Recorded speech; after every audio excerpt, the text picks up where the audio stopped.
Hi, before we start this video proper, I just want to give a proper introduction to this series as a whole. Why am I doing it? What am I going to cover?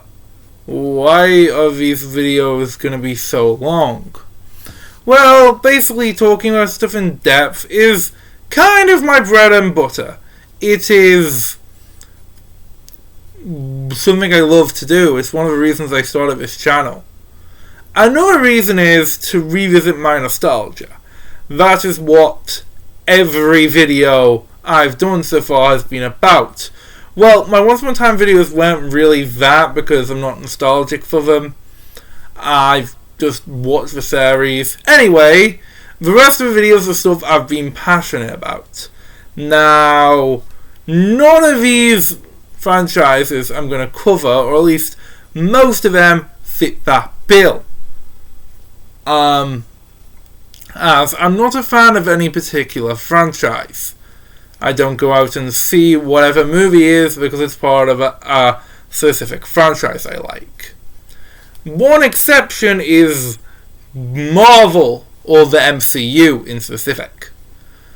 But that came relatively recently. By recently I mean like 2 years ago, I guess, but somebody will call that recently because I got into it near the end. But whatever. That came at the end of my movie wilderness era, which ran from about 2018 to 2022. For the period, I barely watched any movies. It was weird to say the least. Now, why I not watch any movies? I don't fully know. But I did still consume media. I watched a lot of shows, but I didn't watch a lot of movies. I can't give really a reason why. I guess I just wasn't in the mood for them, especially after COVID. But anyway, then becoming a fan of MCU kind of took me out of that. Maybe that's why I'm not a fan of any particular franchise. I didn't have time to be. Franchises I would have been a fan of. I didn't go and see the most recent installment of them because, well, I wasn't there because, well, I wasn't seeing movies. So maybe this is a chance to get to know franchises, get to like them. Obviously, I'm not picking the best ones. With this one having 4 out of the 5 movies not getting the most positive reception. Again, I like talking about these things in depth, and this is a good example of this. Now that that's out of the way, I want to talk about why I'm covering this series. What I'm covering in this series. Is it just going to be any franchise? Well, we're sticking to mostly movie franchises, but we might delve into franchises which aren't primarily movies, or even franchises that have never had a movie. I think it's inevitable that I might cover something like that. But that might not be for a while. Who knows? It will be structured a little differently if I do that. But no, it won't be any franchise. Now, the franchise has to be big. It has to be something to talk about. If a franchise is for movies, it has to be 4 movies or more. Actually, like 3 movies, a trilogy could be a part of it if it has enough of a media, like lots of video games, comics, etc. But that won't be for a while now.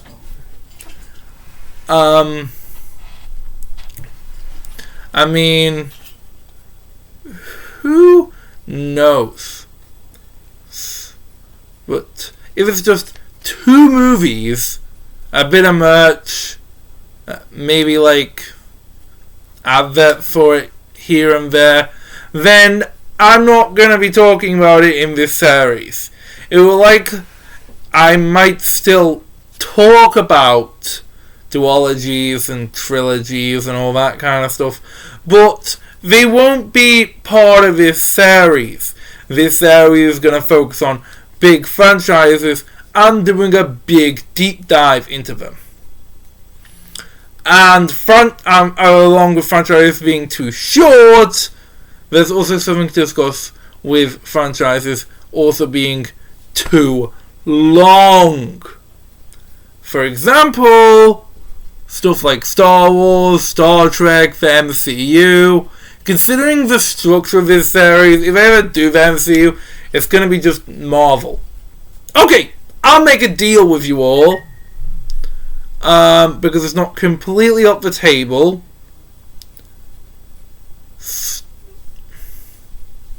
Star Wars, if I get to 100,000 subscribers, then I will do a video on Star Trek.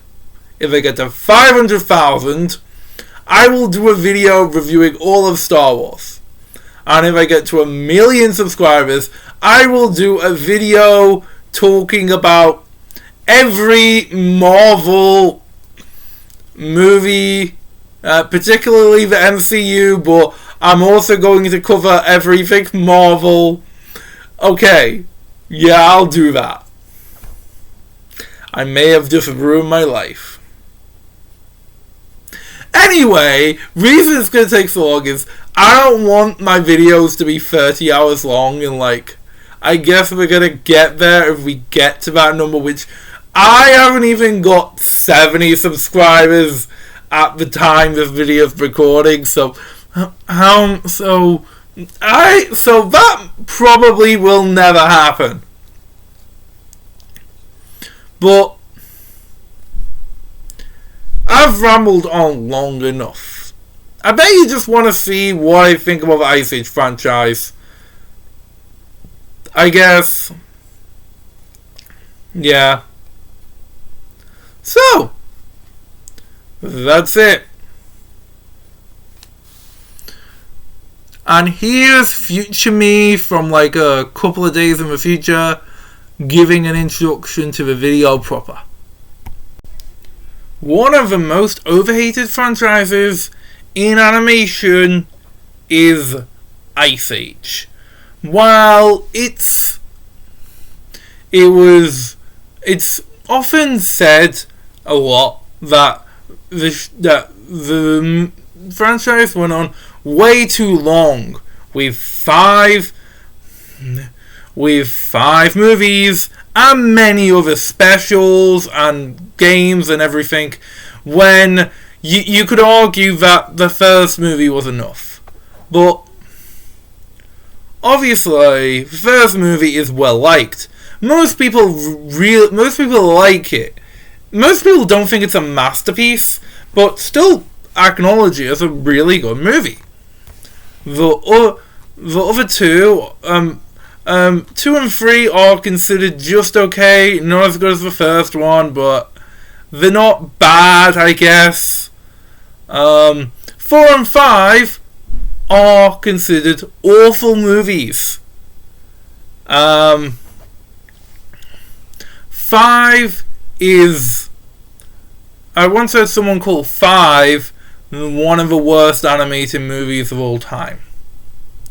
No one talks about the spin-off movie. I don't really know the general opinion on that one, but we're going to be getting into that one in this video as well, if you can see with the time codes. Well,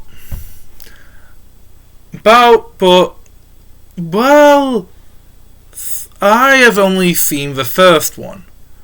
I remember it fondly when I was younger. I don't think it was too young. I think I watched it when I was a teenager for some reason. I can't remember why.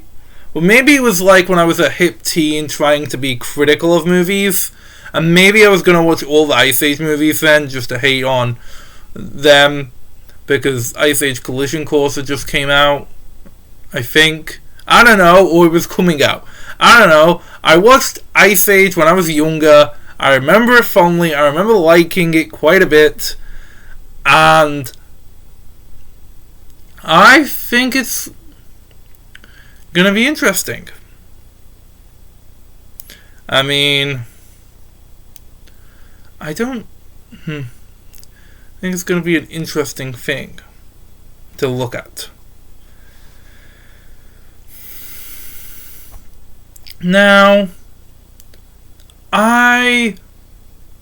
So all of this, so why do I want to look at this? A lot of people say the later movies are incredibly dull, so this series isn't interesting to do a full video on, but no one is really analysing the Ice Age franchise in depth, or at least no one that I've seen, so I want to do that later on this time. And this is going to be a common theme with this series, franchise deep dive. I'm going to look into different franchises, and, well, you saw the other intro. This is an intro. Whatever. I might enjoy watching all these movies, or I might hate it. I don't know for sure yet. But let's just sit around and watch the first movie. Why not? So, the first Ice Age is pretty great.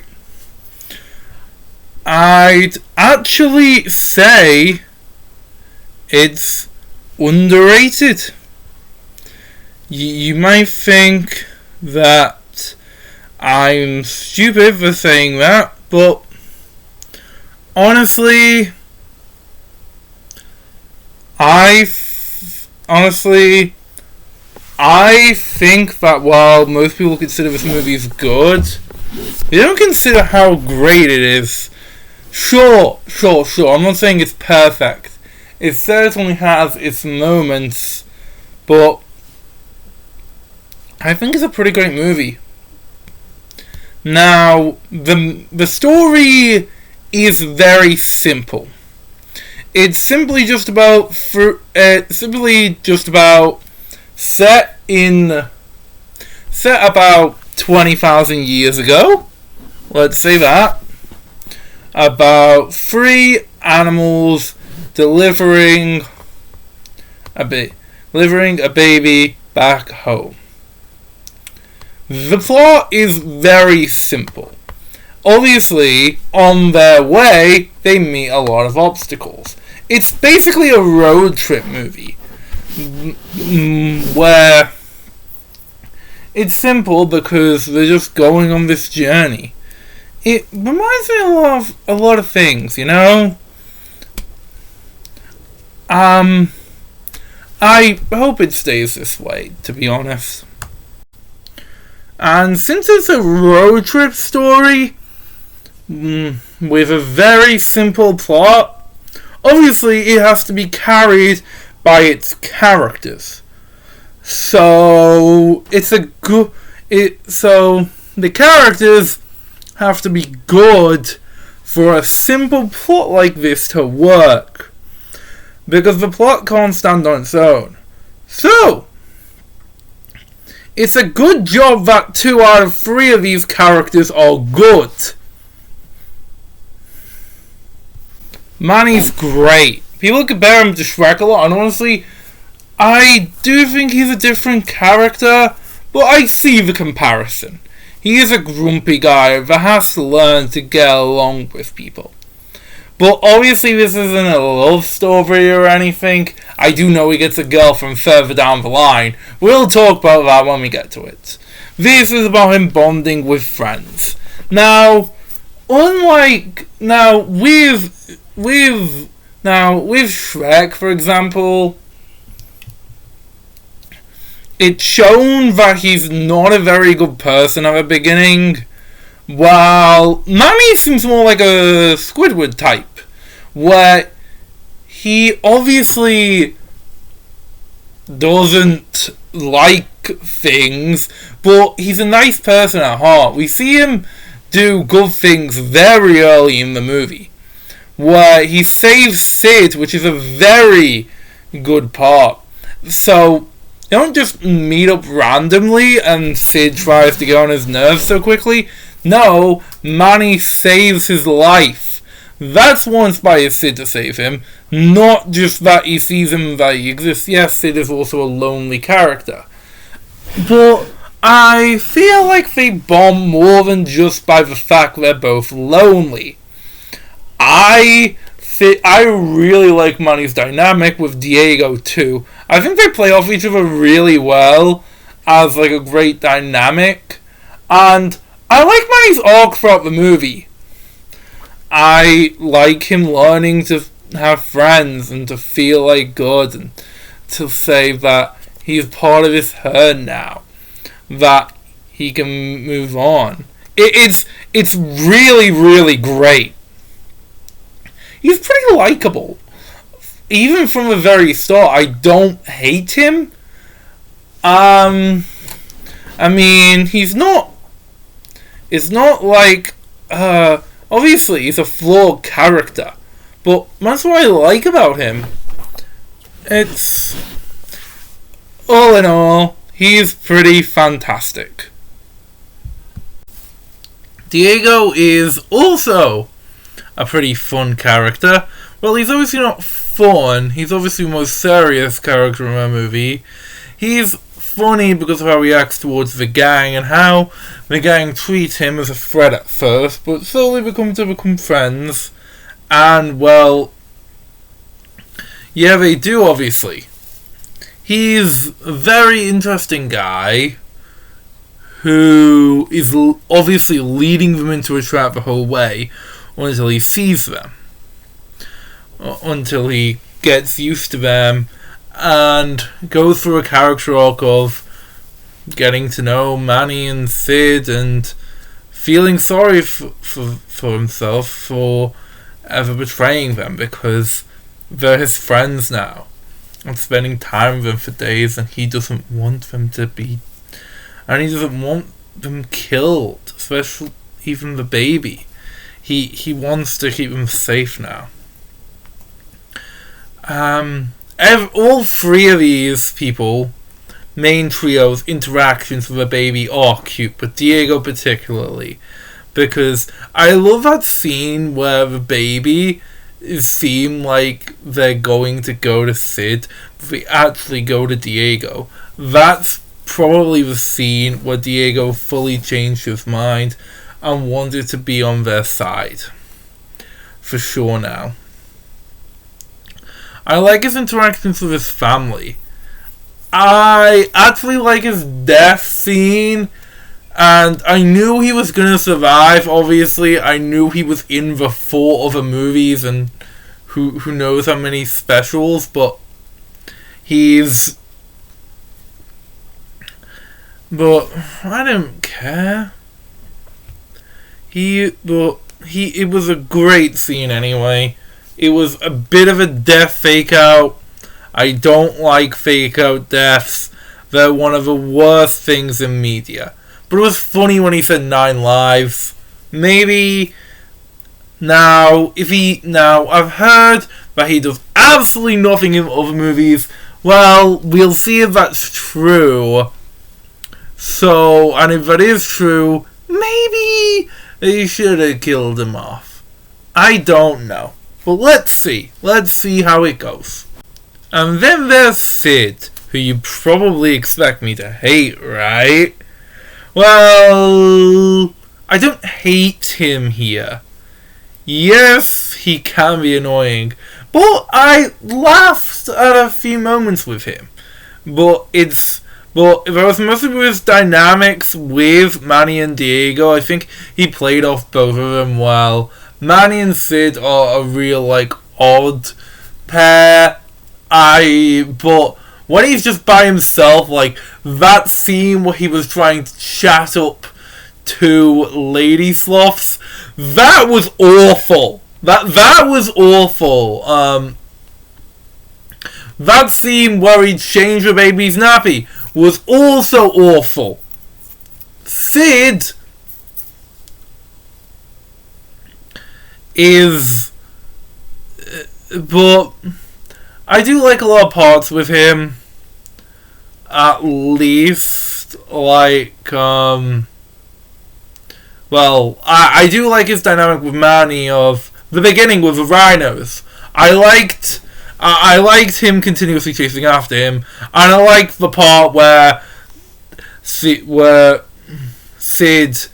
asks Diego to pretend to eat him so he can get away from the rhinos, and it looks like Diego's actually gonna eat him. That's pretty funny. But overall, he's a mixed bag. Now, I do kind of feel sorry for him at times with the way Manny and Diego treat him. Well, it makes sense with both of their characters. Diego's obviously there for himself more in the movie, and Manny's just secluded and cut off from the world, and it's understandable. Unlike a lot of like comic relief butt monkey characters, you can feel sorry for the way they're treated, but here it's understandable due to both of their characters. Okay? In other things, it isn't. At least not for some of them. It just acts like acting like assholes. Maybe that happens in the other 4 movies, I don't know, but it didn't feel like it here. And it did feel like they truly became friends with Sid by the end. It truly felt like a friendship was made. It does remind me of Shrek and Donkey in a way, but again, as I said before, Manny saved Sid, so Manny kind of chose to come into Sid's life instead of the other way around. I know Sid bumped into him and asked Manny to save him, but Manny could have just ignored him, but he didn't. It's an interesting part of the movie. Overall, I don't hate Sid. I don't particularly like him either, but honestly, he's not a bad character. But I do guess he will get more annoying over the course of the franchise. So that's all the main characters in the movie. What are the other characters? Well, there's not that many. The movie mainly focuses on the 3 main characters going on this journey to take the baby. It's usually like a story where there is other characters they meet on the way. They never stick around, really. There's no real villain to fight. Well, there is of course these other saber-toothed tigers. They're only in like a few scenes. I guess they're the main villains because of what the climax is about. They're the main conflict they have to fight, but honestly, the movie doesn't really feel like it's about them because again, they only appear in a few scenes. The rhinos also appear in more than one scene, which was a bit surprising to me that they appeared later in the movie after their one scene. I wasn't expecting them to appear later in the movie. I guess they were searching for Sid all that time, or at least were they? Because how did they catch up with him if that wasn't the case? Were they just following him around all that time? I don't know, but they're okay. I love rhinos. Rhinos are awesome. Glad to see them here. I hope they don't end up like the rest of these animals soon. Never mind. So Any other characters I forgot to talk about? Of course! There's those two ladies with Sid. Maybe I should... Or the humans! Maybe I should talk about the humans. Yeah, maybe... Okay, I'll talk about Scrat now. I'll talk about Scrat now. You're not going to be waiting around that long, okay? The Scrat segments are not completely what I expected. I expected them to have literally nothing to do with the main story. Like Scrat never interacts with the three main characters. And while that is kind of true, he's mostly integrated within the plot really well. He's in lots of sequences, like at the beginning with the herd or migrating. He's in that part where he gets stepped on, and then he's in the part with the cave where they're sliding around. They ask him for directions in one part. So it's not like So while, yes, his nut shenanigans don't have that much to do with the main plot, I wouldn't say they're fully, completely irrelevant. Obviously, if you cut them out of the movie will be exactly the fucking same. But, as in the story. But, yeah. But he's there to provide comedy, which we already have Sid for, technically. Why do we need this random guy who is always trying to eat his acorn? I don't know. Reasons? Because kids might like this guy? I like the Scrat segments. They haven't lost their bunch, and honestly, I think they're pretty funny. I like him constantly. I like the constant slapstick with him, where the ice is always breaking around him. He always gets in front of stuff. I like him continuously getting stepped on. I even like the ending set 20,000 years later, which, are they gonna retcon that? Or did he just get frozen like years after the thing? Because obviously he appears in other movies. So, fully, how are they going to explain it?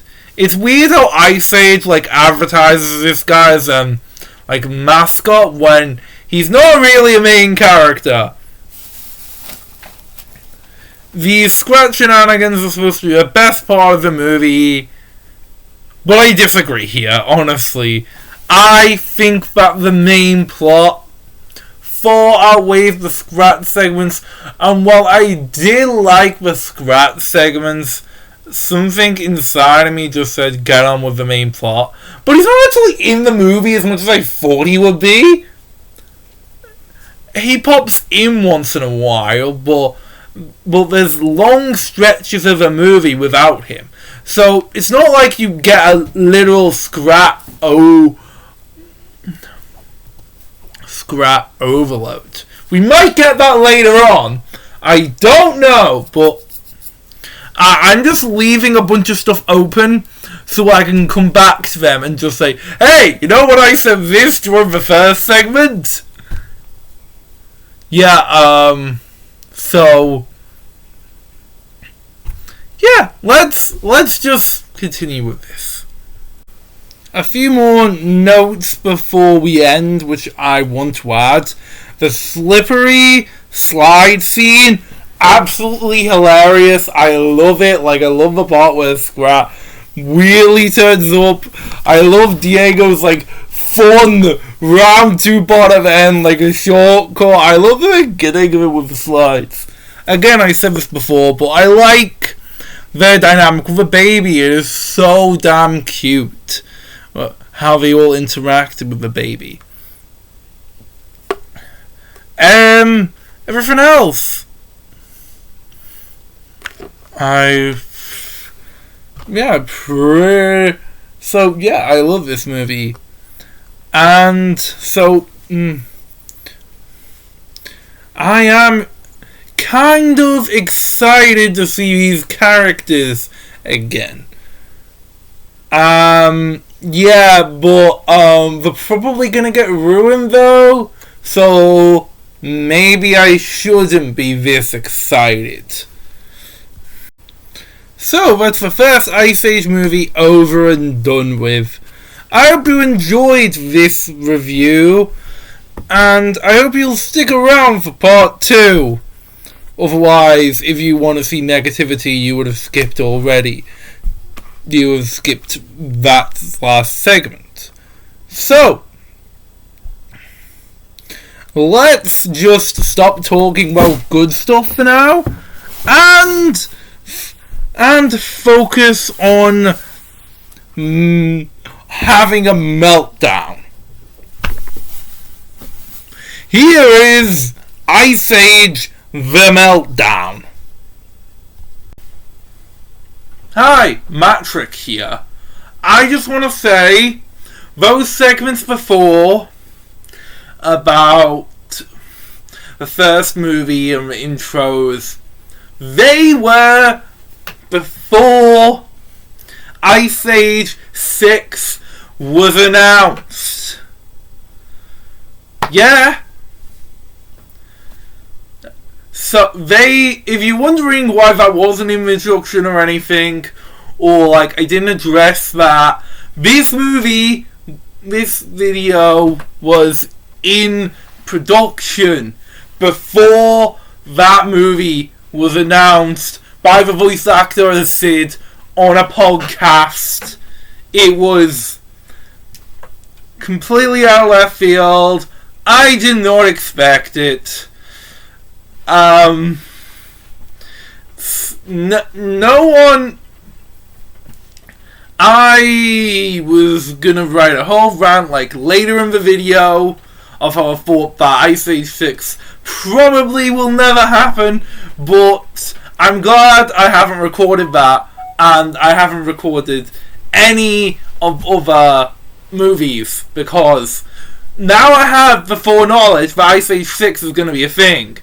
I'll talk about the fact that it is a thing later in the video. But honestly, this unplanned pause is probably interrupting what you were hoping to get. I just want to put this here, because otherwise people aren't going to notice. So that's why it didn't say anything, okay? Okay, you get me now? Let's talk about the second movie now. Back over to the main guy. Okay, here's a hot take for you. Ice Age: The Meltdown is not as good as the first one. Yeah, of course, by hot take, I mean the most popular take in the world. Well,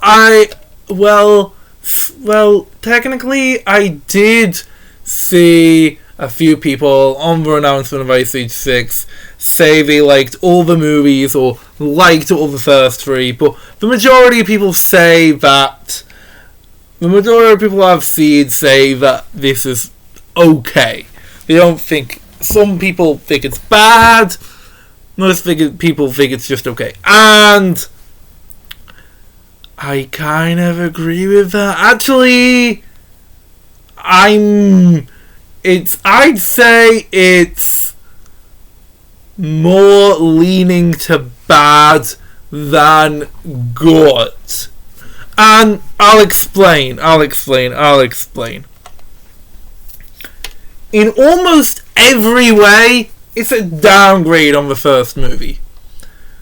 The ways in which it isn't is, one, the Scrat segments. The Scrat segments in this are are hilarious.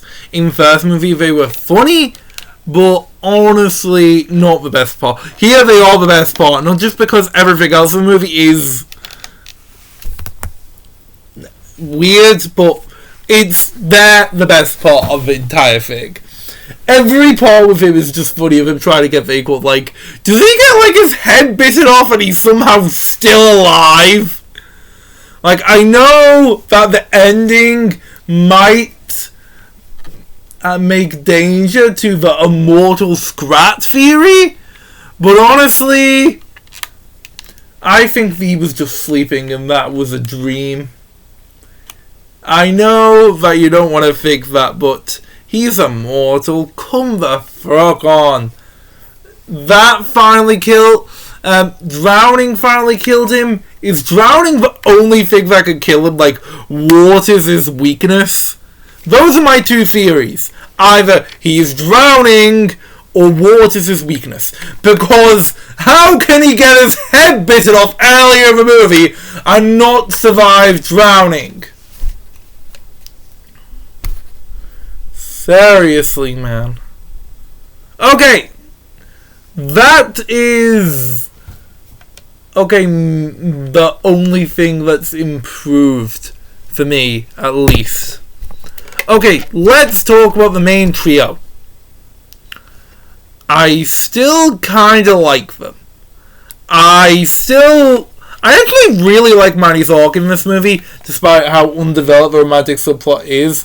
I like him, I like his loneliness and learning to reach out more. Although that was basically his arc in the first movie. His loneliness. It's like and wanting to reach out more. You do that again, but give him a love interest who, while there's worse love interests out there and worse romantic subplots you can do, a random mammoth thinks she's a possum for half the movie and doesn't think it just because she vaguely remembered childhood memories. I don't know. She's strangely... not strangely, she's kind of fun. But honestly, she's pretty forgettable compared to, like, everyone else in, like, the first movie. So I feel like Manny's still a good character.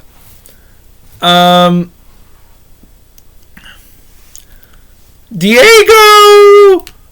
I'm not gonna say they ruined his characterization. They just did so very little with him. In the first movie, he had this great arc about what he wanted to do, how he wanted to do it, and, like, whether he wanted to betray the gang or not, like him growing to respect everyone else. Yeah! His arc is, he's afraid of water, and he wants to overcome his fear of water. His fear of water is only seen in 2 scenes, and the rest of it is Sid just flying it out of the water. Speaking of Sid, I wouldn't say he's super annoying yet, but he is getting there, you know? He's not awful, but he's not... But he doesn't have an interesting dynamic with Manny or Diego like he did in the first movie. Like, I don't know, like, it feels like maybe he's supposed to have an arc because, like, arc of, like, the other two coming to respect him, especially Diego, but that just appears at the beginning of the movie and just appears at the end. There's this weird part of the movie, incredibly weird part, where, like, there's a bunch of other ground sloths, and they all call him the Fire King, and then try and kill him so they can all survive, and then he survives himself, and that it was also weird and, like, I have no idea what was supposed to happen. What was going on with that scene? But, okay, so So it woke up at night and like he was running away, but like Manny said he was dreaming, and I thought that was just gonna be it, because I thought that was just a dream sequence that we were gonna show him waking up. But it was also left ambiguous, like we see him running away, but it could be a dream because we don't see any evidence it actually happened still. But at the end of the movie, all those sloths come back and ask him to still be his Fire King again. The Fire King again. So it wasn't a dream. We absorbed part of the movie happened. And like that's supposed to be like Diego's trap? I don't get this.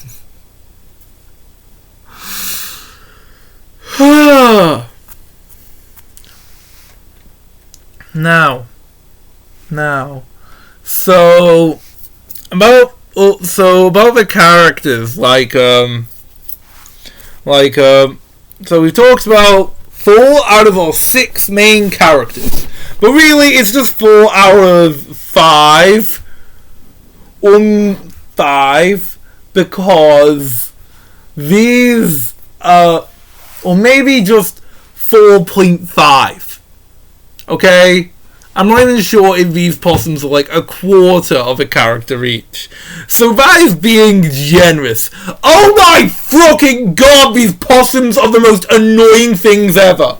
Like, Diego wanted to eat them for half the movie. I was just going, go on, eat them. I just wanted them to be killed off for the entire movie. And when they got out the movie alive, I just went, no! Why are you still alive? I just wanted to kill them for the entire movie because they're so goddamn annoying. They do nothing in the movie. They are so... I just wanted them off my screen for the entire goddamn thing! Oh, and any other characters in the movie? Is there any villain in this as well? Well, actually, I think this movie is less of a villain than the first, which I wasn't expecting to say. I was expecting the lack of a villain to only last for the first movie. But no, this second movie has even less of a villain. The first movie had the threat of the saber-toothed tigers. The second movie... well, it kind of has the weird news guy. A weird weather scammer guy who turns out to be right, who I love. Why do I not remember his name? Fast Tony. I really, really love him. He's hilarious. He's only in like 2 scenes, but I really love him. Especially in the beginning. I do like him. Then there's the vultures, who are only implied to be villains, except in one part where they get their own villain song, which weirdly is Food, Glorious Food. You know that song from Oliver? It's honestly hilarious and one of the best parts of the movie. It is so goddamn funny. Yeah? Now, okay, so, the villains, but there's also these weird sea creatures who, like, appear twice in the movie, like, watching them, and, like, appear, and they're, like, the people they fight at the end of the climax? What? When they don't do anything before then. I think that there's gonna be a villain in the third movie. I think? The lack of a villain, honestly, I think it was a pro for the first movie because it made the first movie feel more grounded. But honestly, I think it would have been better if there was a villain in the second movie. Like, why not have Fast Tony be the main villain of the movie? They should have had that. Well, all the vultures. I honestly think a villain would have enhanced the quality of this movie.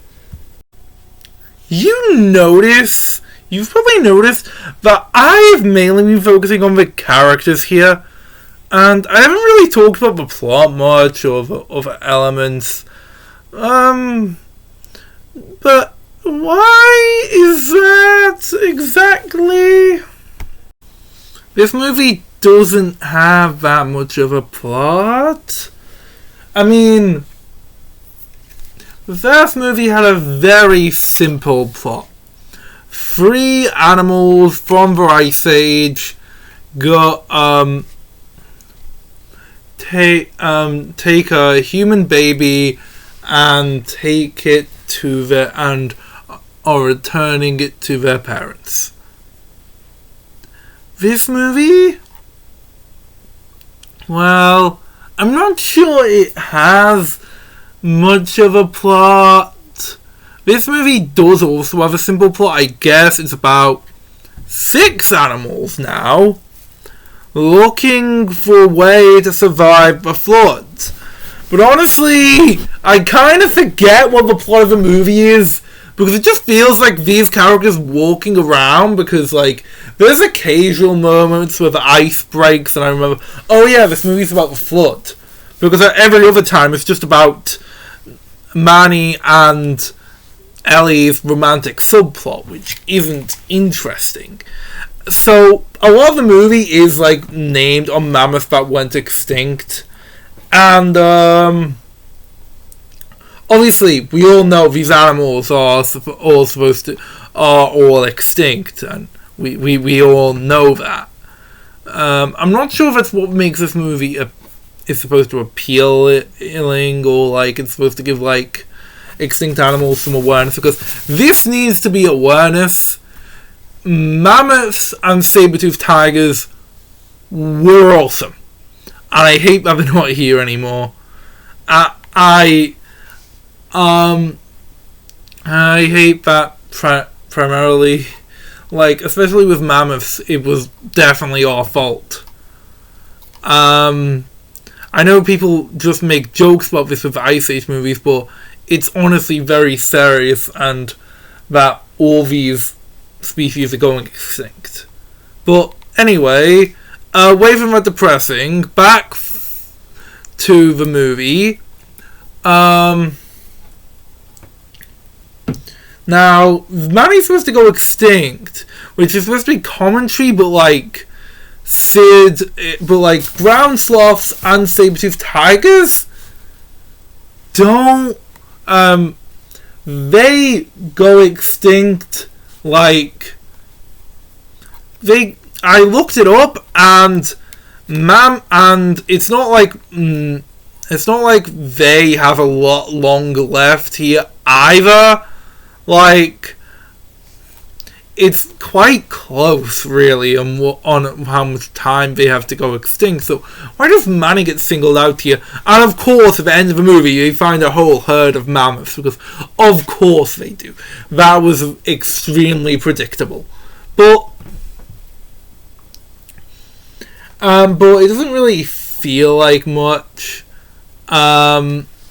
which was learned then.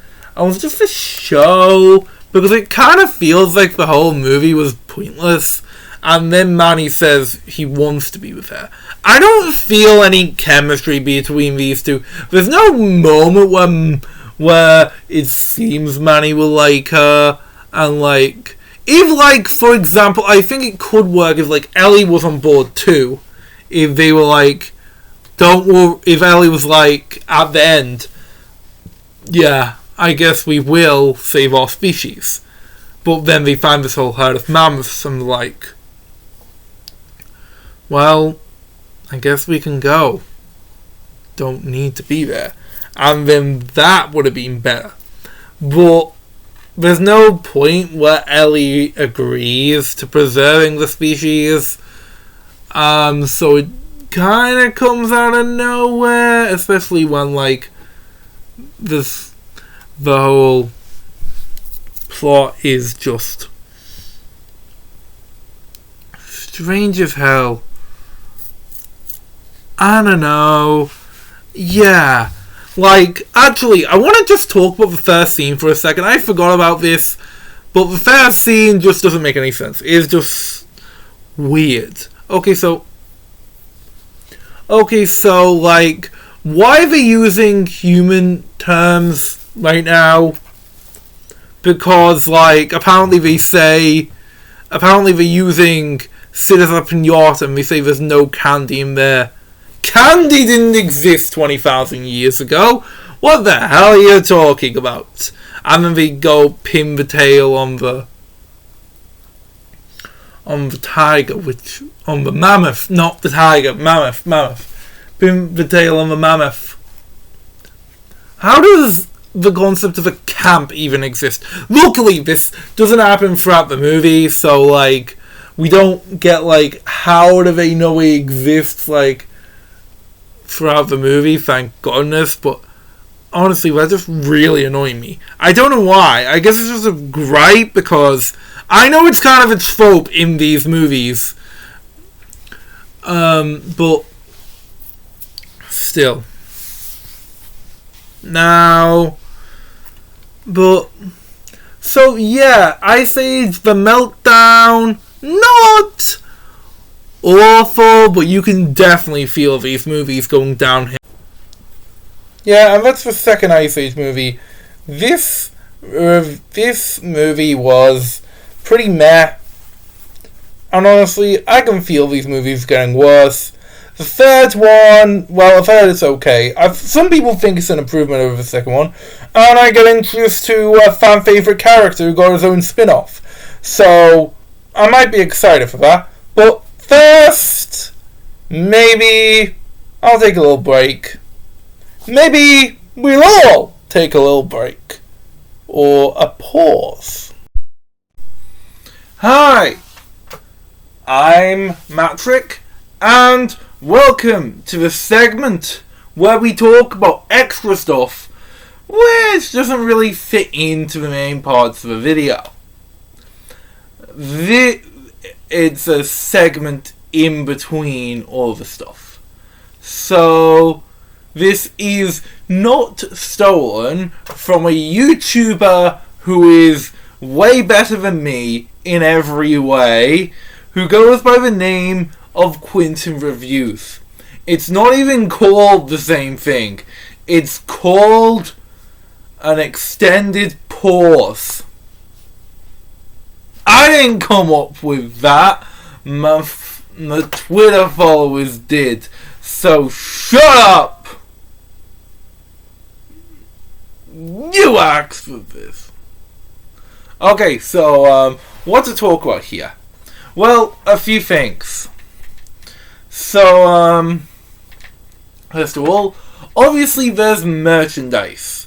Now, I was under the impression that Ice Age would have a lot of merchandise. Like, it would have, like, covers, everything like that. It's a kids franchise, it would have everything, right? It's everywhere. Not really. I couldn't really find much stuff when I looked up on Ice Age merchandise. Only quite a few toys. I couldn't really find much of anything. Like no cards, no like games which aren't video games. We'll talk about video games in a second, but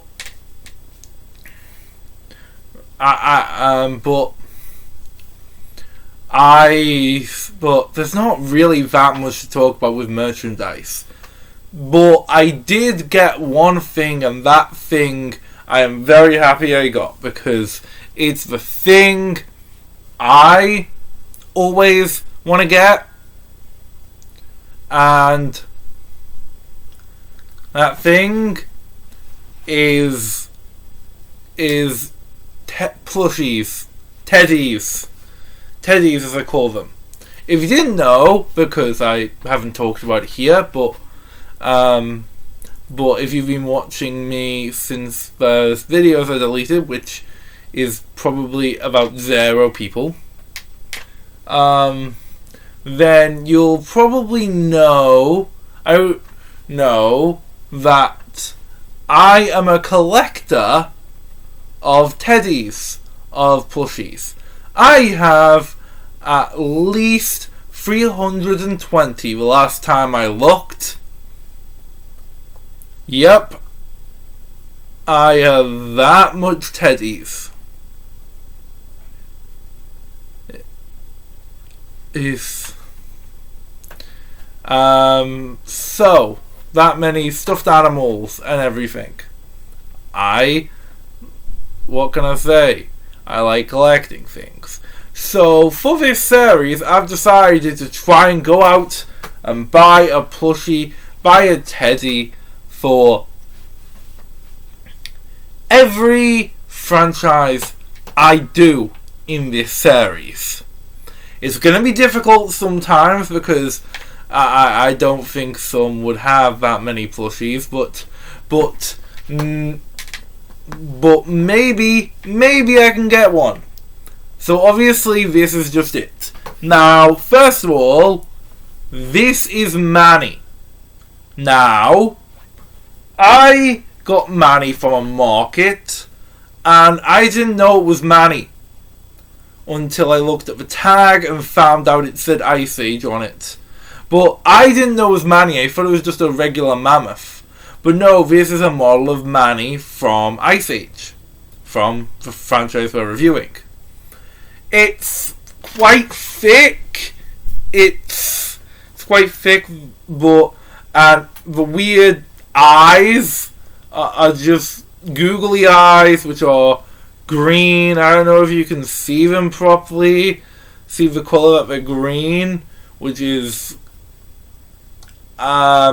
bit strange. I can't remember if it's green eyes or not, but we'll see. The tusks, I like the tusks. I also quite like the trunk and the hair. I'm not sure about the body though. I give this teddy a 7 out of 10, or maybe a 6. It is quite thick, and that definitely takes away from it. But honestly, I don't hate it. I think it's pretty good. Now, since I already had Manny, I got him weeks before I did this. Did I need to get any other teddies? Well, probably not, but I wanted to get more to show off because you could get teddies of like all the main cast of here. So yeah, I got more than just... So yeah, I went onto eBay and I bought all the other 3 main characters. These teddies are a lot smaller, but I think they work quite a bit. This is Sid. This is Diego. And this is Scrat. Let's talk about these one by one, okay? First up, let's talk about this Sid one. The purple nose I kinda quite like. All the ones are green. The open mouth is fine, I guess. It doesn't really work, and there's like this Velcro thing, which I kind of am okay with, but I don't see the point. I kind of like the black hair. I honestly think Sid is the best Ice Age teddy I've got. It's not perfect. You can make a better teddy, but you can do a lot worse. Then we've got Scrat with the nut he's holding. I like the big I like that they made him hold a nut. I'm not sure about the teeth. He doesn't have green eyes, he has brown eyes. But they're still like a bit bulgy. So he doesn't really get that much of a pass. The tail is attached to him, which is kind of weird because it's not like it's like half of it is the tail. Is Scrat's tail really that long that it takes up half of him? And it's not really like punked up lots of times, so this is kind of unnecessary. But if I like break the tail, it might fall off. So I don't know. It looks like he has just like a very or something. I don't know. The tail takes away from it. all in all, this Teddy is okay. I quite like how he's holding the knot. It gives a good appreciation for this character. I like how it's handled. Yeah. This is Diego. Look at him. Look at him. This Diego Teddy, I genuinely dislike. I mean, look at the noses. Look at the eyes. The tusks are like going straight down and they're like stuck to like his mouth. Manny didn't have that. And in general, the open mouth of him smiling like this just doesn't suit the character at all. It kind of makes it more marketable for him to smile, but that's not his iconic look. Diego's not a happy character. Neither is Manny, which is why he doesn't really have an emotion on his face. Neither does Scrat. But Sid does. That's because Sid's happy. It makes sense to him. Diego is not. I don't see why. I guess it's just making it more marketable, but it doesn't work. It looks ridiculous. The smile. The body's okay, but... Oh, by the way, I haven't complained about the culliness because all these teddies aren't that fit compared to Manny. If you ask me to rank these teddies, I'd say, again, Sid's the best. Then Scrat. Then Manny. Then Diego. Either way, I'm glad I have a lot of extinct animal teddies now, which aren't dinosaurs. Now, you four, get back in your spots. Okay, now,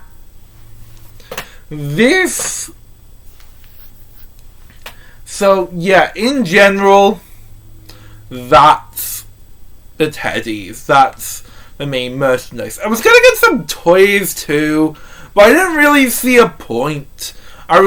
Teddies are a type of toy anyway, and I'm already going to talk about the teddies in depth, so I don't think it's worth talking about the toys as well. It's not really that worth it, really. So, what else are we going to talk about here? We've talked about the merchandise of more, because again, Ice Age doesn't have much merchandise.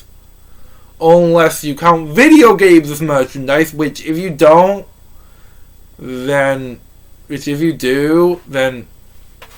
that's kind of dumb. Because video games are a medium. They're a different type of media. So this is just more in the Ice Age series. Then again, Ice Age isn't a game franchise, it's a movie franchise. So obviously, these games aren't part of the main Ice Age material. Now, here I've decided to just talk about the first two games, and one of the mobile games. Only one of which I've actually played. Why am I only talking about these? Because I think it's best, because the other games, they got adaptations of the first two games, and they also got adaptations of 3 and 4. I think it's best to talk about 3 and 4 in the second extended pause. Because then I'd already have seen the movies, I don't want to just do that without review them without seeing the movies. I want to just review them now. I want to just review them later after I've seen 3 and 4, because I think that would be more fair, you know what I mean? So yeah, it's gonna be a long ride. Let's just talk about the video games. The first Ice Age game was released in 2002 for Game Boy Advance. Now, it looks terrible, to be honest, from what I've seen. I don't play video games that much. Maybe in other franchise deep dives I'll take the plunge and play the game when I don't decide to do this so quickly. But this time, no thanks. And this game looks terrible anyway. It was a licensed game. It doesn't even feel like it follows the plot of a movie. It's just a mammoth collecting nuts and apparently defeating but I don't really see that. According to a wiki, that is, and the gameplay I watched for like 5 minutes on YouTube. Same with Ice Age for Meltdown. Although Ice Age for Meltdown does look a bit better with much better visuals, much less generic, but it doesn't really seem to follow the plot of the movie either, where it's just like a Scrat game, where Scrat goes from point A to point B. And yeah, you're playing a Scrat. You don't really play as other characters. Like, Scrat segments we don't see, which is great. Scrat's the best part of Ice Age franchise. But why is he here? I don't fully get it. Why is the game about him? Like, you make all of it. I know Scrat's the front of your stuff, but whatever, I guess that's normal. There's other games, obviously, but we'll talk about them in the next pause, because I don't want to completely indulge them now, okay? If anyone's played these games, I would love to hear your input, because even if I've got something wrong here, because I really don't know much about it. I should have taken the plunge if I wanted to talk about this. But I hope if you're a big fan of the games that this has just been enough for you. So yeah, that's all the info I wanted to give you in this first extended pause. Tune in to me in the next one, where we will talk about the holiday specials of Ice Age. I just asked, how does Ice Age have holiday specials? I really want to know. I just want to know that, okay? Now, back to Patrick, who has just finished watching Ice Age 3. I don't know what he thinks, but who knows? Ice Age Dawn of the Dinosaurs is a great movie. Hell, I might not even hesitate to say it's better than the first. It's a definite improvement over the second, that's for sure. This is something I wouldn't be expecting to say at all. Like, this movie is good. Like, really good. I was genuinely not expecting to say this. I was under the impression that the series just got worse and worse over time. That, well, Ice Age 2 was average. Ice Age 3 was also gonna be sort of average. But no. Ice Age 3 is Ice Age 3 is great. It's amazing. It's got very few flaws. Now, let's just talk about everything good about this movie. For one, the characters. They're way better played in this movie. One of the best things about the first movie was the dynamic between the three main characters. This is quite different here because for the most part, Sid is not with the group. The whole movie is about them trying to save him from the T-Rex. So while they don't get too much time to interact, I actually don't mind because it shows that they all care about Sid. Because Manny and Diego break up at the start of the movie doesn't come out of nowhere that much. Even because I understand Diego and Manny's sides. I understand them both. I'm not sure this was that well explored in the movie though. They kind of made up too quickly at the end, and we should have had more scenes of them bonding again. I think Manny and Diego's friendship, these two characters, their relationship is great, I love it. I love this movie.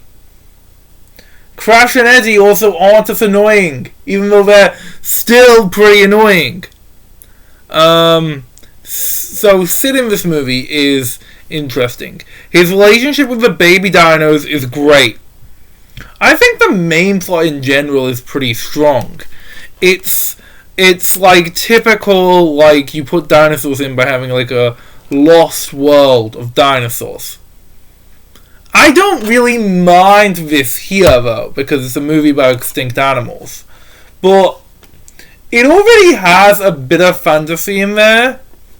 So inserting this, it isn't too big a leap for me, in my opinion at least. I understand why it might be a big leap for others, because first two movies, actually quite grounded. The first movie was just about three ancient animals delivering a baby to humans. Second movie, just about them surviving a flood. It's a bit weird to put a lost tribe of dinosaurs into the mix. Isn't that a little out of nowhere? Isn't that just... It's like we were dealing with little things. I mean, animal things. Now you just get crazy. Well, I don't mind it, honestly. I think it's okay. I mean, we saw Scrat in the afterlife of the second movie. And in the first movie, we saw a quick cameo of a UFO. I don't really think this is out of the question. Although I understand why people might find it like that. But I kind of like when stuff are insane. This movie... Well, I'm not sure if insane is the right word to describe this movie. It's definitely great. But while it might not be as grounding compared to the rest of the movies, it's still quite grounded. Now, this movie continues the trend, which I think would have stopped by now, but it hasn't. The trend of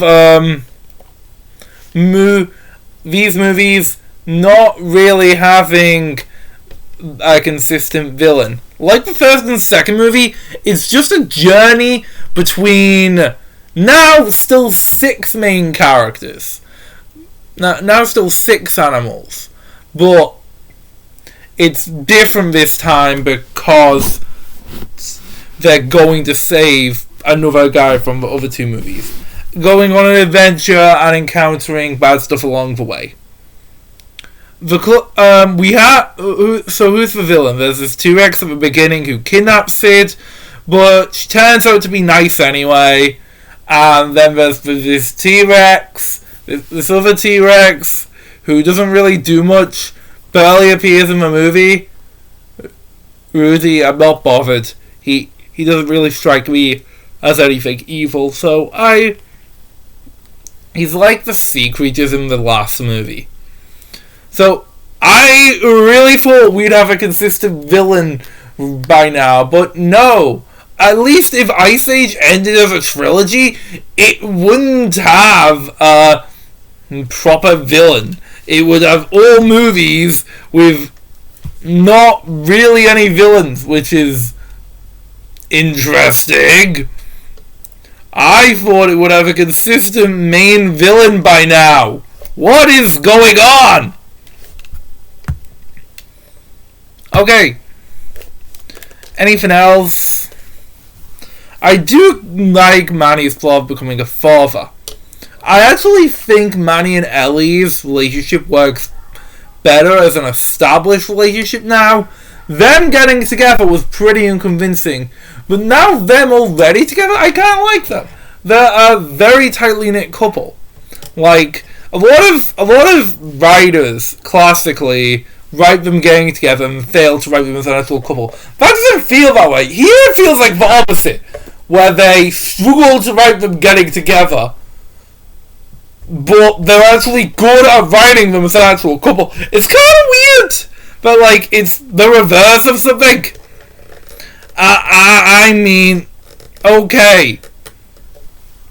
Now, is anything here a downgrade from the second movie? No. Let's talk about the Scrat segments. They're an upgrade too, and I didn't think they could get any better. They got better. They got great. So, Scrat has a very different plot in this. Scrat in this movie is like fighting over a girl, and like, that's just it. That's just, so, I think this movie is, yeah. And so, fighting over a girl, squirrel with an acorn. They're both fighting over the acorn, both squirrels. And then obviously, predictably, they fall in love. Scrat gets annoyed, and then he turns back to the acorn.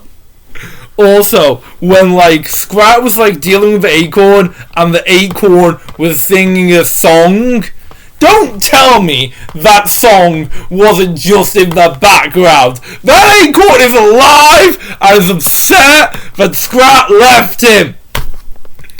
And until proven otherwise, I will keep believing that the acorn was singing that song.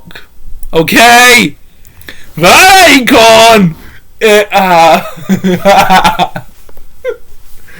Yeah,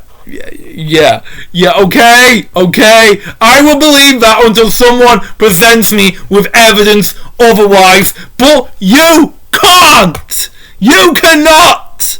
That acorn... Okay. Now I'm okay. Other than that, the movie's still amazing. I really thought it was going to be nothing special. But yeah, it's a great movie. What else is there to talk about? Okay, fine. Yeah, there is something I didn't talk about. Book Wild. Okay, that's not his name. I can't remember his actual name. But he is fantastic. He is great. I understand why he became a fan favourite and why he got his own spin-off. He is amazing. He's absolutely hilarious in which he does this wacky antics of like how he's isolated, he's lived in this world all these years. He's gotten used to it. He is utterly unimaginable. He is unbeatable. And he's used to it. I love how much of a survivor character he is. I love how weird he is and how much he and how he interacts with the main gang. I love his bond with everyone. It is fantastic how they play this. I don't know. He's just hilarious. This movie is very funny in general. I think the first movie might still be funnier, but like, I was expecting Sid to get more annoying, but honestly, Sid is at his best in this movie because he actually got an arc of having to let go.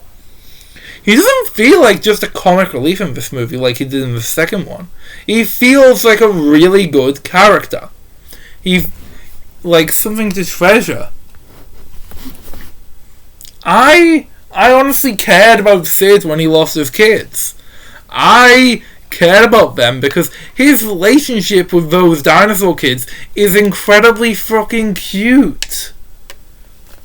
Honestly, I love this movie, and I don't care if you disagree. If you disagree, that is completely fine, but I'm going to hold this up as the best Ice Age movie. That is my verdict. So yeah, that was weird. A surprise masterpiece when everyone says it's just okay. Like, I've heard a few people say this is the best sequel, but I don't hear many people saying this is the best one. The best movie. And I definitely think it is. I mean, they might be kind of close, but I do think this is better than the first movie in a lot of ways. I don't know what to say, really. It's just really solid. I love how many unpopular opinions I'm having on this channel. It's like, I'm not influenced by anyone. So, let's hope that I like Ice Age 4 too. And I don't think it's absolutely awful or anything. Let's hope that it's just another Ice Age 2 at best. So, was I surprised? Did anything interesting happen? Well, Ice Age 4, I think, isn't that bad. I honestly don't think it's a bad movie. It might actually be better than the second movie in quite a bit of ways. It's not good. It's not even near the quality of the first or third movies. But I'm not going to sit in here and say that it's an awful movie. It's got a lot of good points. So in this movie, Scrat cracks up all the continents. That's how the continents... That's how plate tectonics happens in the Ice Age universe. Scrat, the squirrel, cracks them up. Basically, his acorn falls down all the way to the Earth's core, and Scrat just walks about on the core like a hamster wheel, screwing up all the continents. What? Okay, yeah, okay. What? That scene is funny on how ridiculous it is, but still. So, okay, this movie is primarily about Manny, Sid, and Diego on a piece of ice. Apparently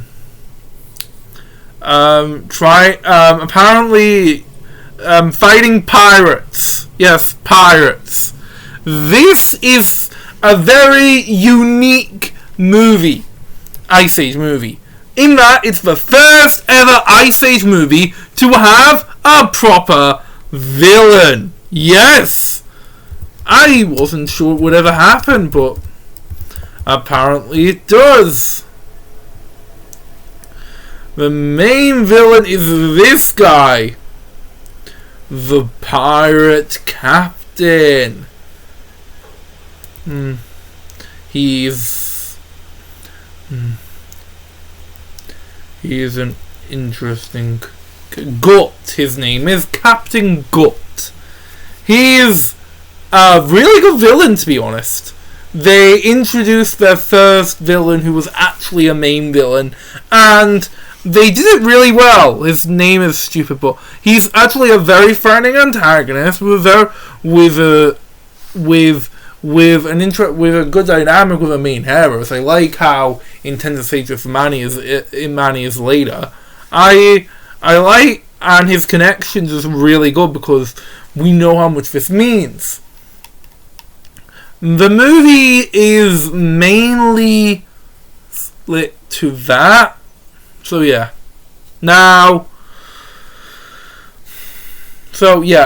It's Manny, Sid, and Diego get trapped on a block of ice floating away from Ellie and Peaches. Peaches is Manny's daughter, who is now a teenager.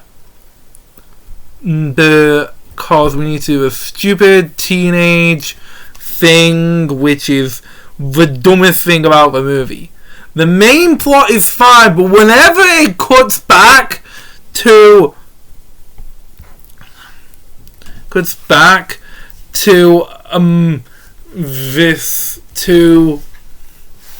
the Mohawk and Peaches, Luis, I think Luis his name is apparently. Whenever it cuts back to them, it's just boring. It's just I zone out because what is this thing? It's just irrelevant crap is going on which we don't care about and has no relevance to the plot whatsoever. Just to fill time. There is no point to any of these goddamn scenes. Can you please stop with them? I said at every time they stayed. It just kept coming and coming and coming. I wanted to get back to the good stuff. Like the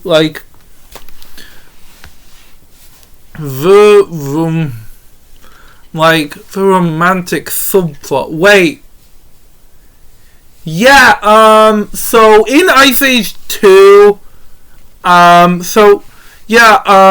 Diego gets a girlfriend in this movie. Originally, when I first knew this was gonna happen, I thought I was gonna go, you have to give every character a love interest. But actually, I like this much better than I did when Manny got a girlfriend in the second movie. I think their romance is I think the romance between Diego and Shira is very integrated within the plot. And they actually have good conversations and seem to learn to like each other.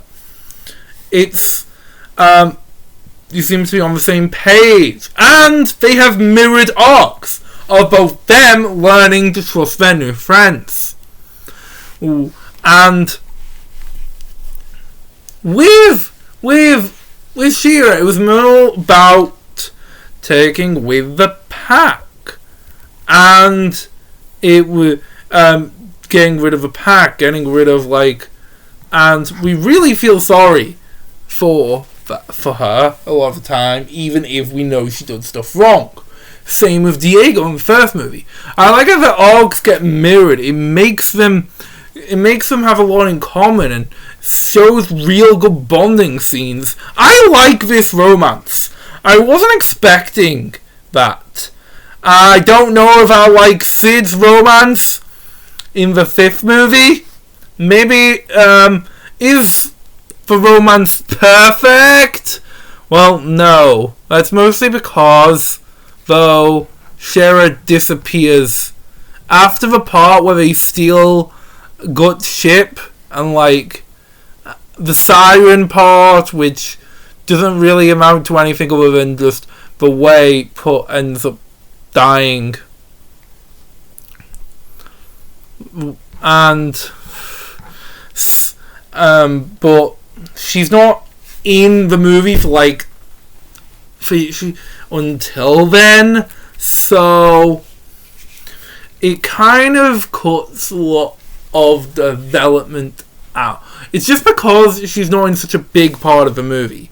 When, like, that part of the movie in general, the siren part, I like the part where Ellie says, you were always right, like the siren Ellie says that, and like Manny, that's how Manny knows it's fake. I love that. I like that. I really love that. That's fun. That's fun. But that part is just really weird.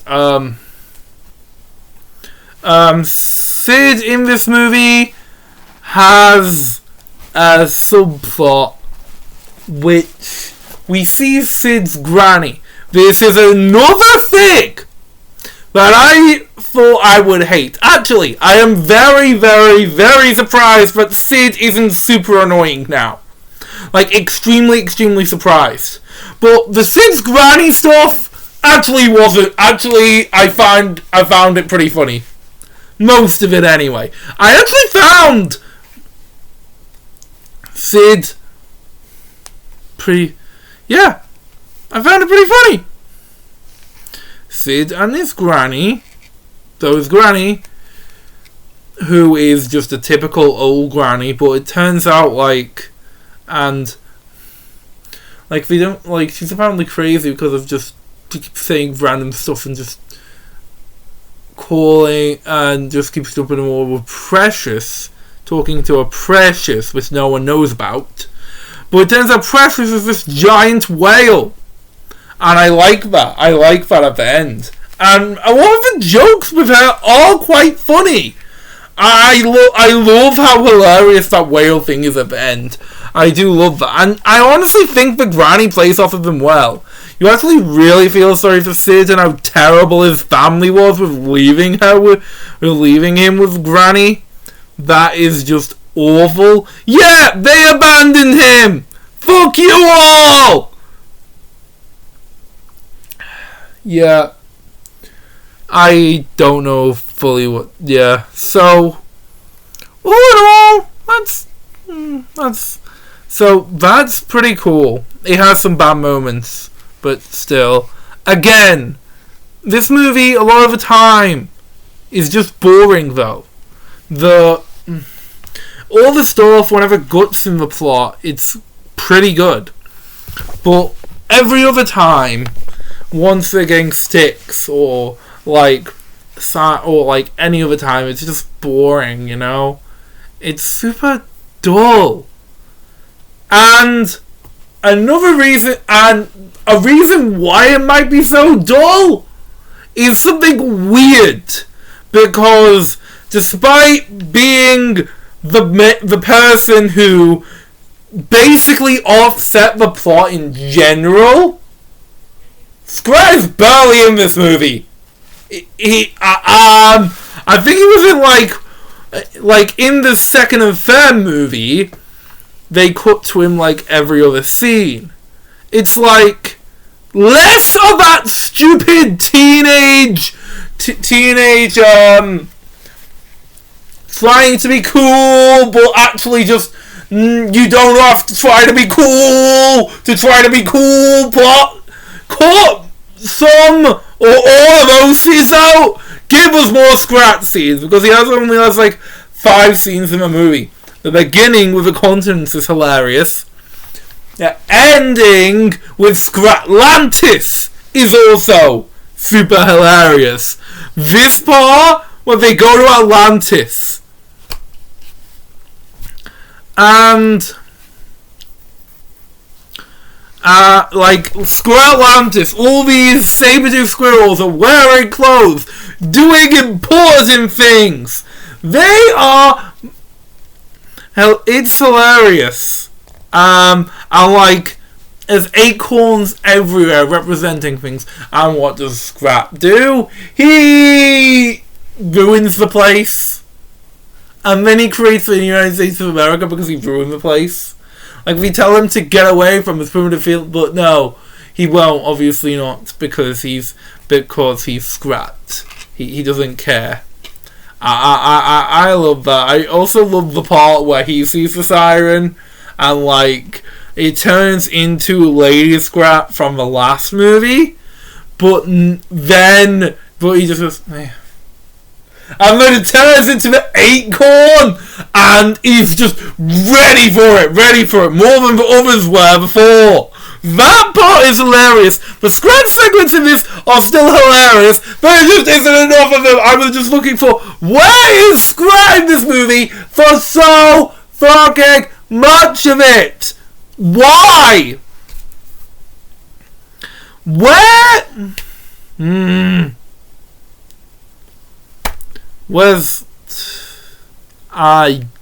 So, yeah. This movie isn't as terrible, horrible, no good, very bad as I was expecting. It's actually okay. I don't think it's the best thing ever, but it's nothing awful. Okay, so 4 down, 1 to go. Actually, there's kind of 2 to go because it's a spin-off movie. Actually, there's even more of those because we've got a Christmas special and we've got an Easter special. We've also got some shorts, some Scrat Tales. Wait, there's even more shorts than that! Okay, we might want to pause a little to talk about all this minor stuff. Hello, we're here again and welcome to the second extended pause. Now, originally, when I was first starting this video, it was originally just going to a 1 pause in between movies 3 and 4.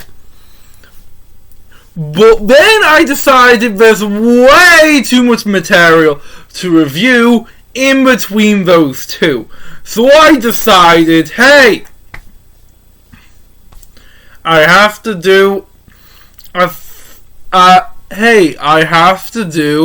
second one. So this is now. After you just watched a review of movie 4, I'm gonna do this, which is gonna focus on all the other media, of like short films, specials, all that kind of stuff. And, yeah, we're just gonna have some fun with these things and see what happens. One of these things which we will not be covering is Ice Age Scrat Tale. There are 2 things we will not be covering. One is Ice Age Scrat Tales. This is because it's a mini-series, it's rated as a TV series, so we're going to talk about its own main segment. And Ice Age The Adventures of Buck Wild is also a full-length movie, to my knowledge. So, I will be reviewing it as one of its main segments.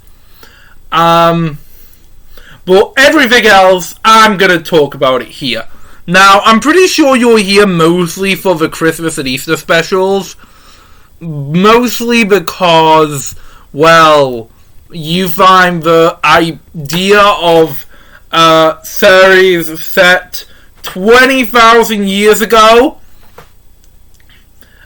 to be a Christmas special of a series set 20,000 years ago to be incredibly fucking stupid. And I agree with you, but we've got a bit to get through before we get to that. We've got 3 shorts to talk about. 3 of them. So, first of all, let's start with Gone Naughty. So, in this short, it's weird, okay? It's weird. It's a funny little short, but the implications it means for the universe is so weird. This short definitely gives credit to the immortal Scrat theory. 100%, but not just that. It implies Scrat is responsible for splitting the continents apart through his acorn shenanigans. Which he did anyway at the beginning of the 4th movie, so I don't know why he's doing it again in this short. Like, or doing it before. Did he do it before, or is he doing it again? What the hell happened? Just weird. Never mind weird contradictions or God deciding to do stuff twice. Let's just get on to what this thing is actually about. Rat finds a canyon of acorns, and he tries to go around it. Like, he tries to put the acorn he has in the canyon of acorns, but then he just goes round it and, like, puts it in. Like, seriously? What are you doing? And then it splits apart, meaning that the canyon explodes. And all the acorns go everywhere. And, like, Scrat tries to get an acorn but fails. It's just an extended Scrat segment, basically. We don't know when exactly this is set. And again, we see a continent split apart because of this one acorn canyon exploding.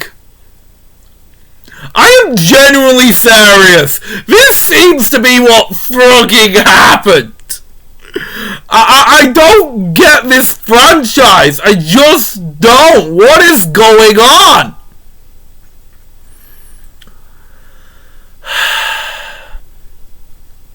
Anyway, it's not... We don't exactly know when this is set, considering it came out like in 2002, and it was mostly on the thing. It was mostly on the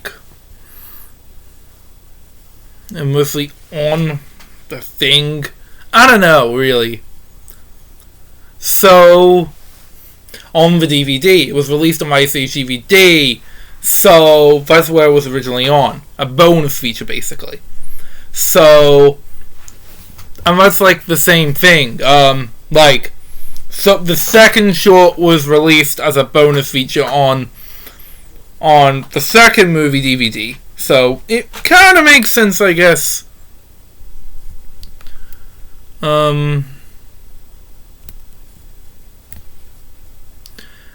This short was nominated for a Best Animated Short Oscar, but lost to Harvey Crumpet. Whatever that is. Okay? So yeah, the first movie isn't the only piece of Ice Age media to be nominated for an Oscar. It isn't even one of the two, because the second short film was also nominated for an Oscar. And that second short film was No Time for Knots. I don't understand this. What did I just watch? What the hell is going on with this franchise? What the hell is going on?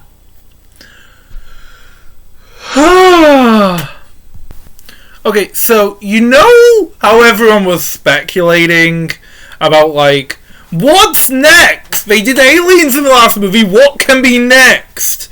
Time travel? Do they go forward in time and see exhibits of themselves? Well, I don't know, because they already did time travel. I wasn't expecting this, but it's a lot longer than Gone Naughty. It's now just under 10 minutes, and it's even crazier. I thought Gone Naughty was crazy, but no, this is even crazier than that. Okay, so the plot is Scrat finds a time machine. He accidentally sends his acorn back in time. Forward in time, actually. Forward in time. And then he goes back to so many time periods to get his acorn back. Why is everyone shooting at Scrat? Why? So Scrat in this thing, he got hit by the fucking Titanic and got swallowed by a dinosaur. And for fuck's sake, what is going on? And yeah, we get a close look up of the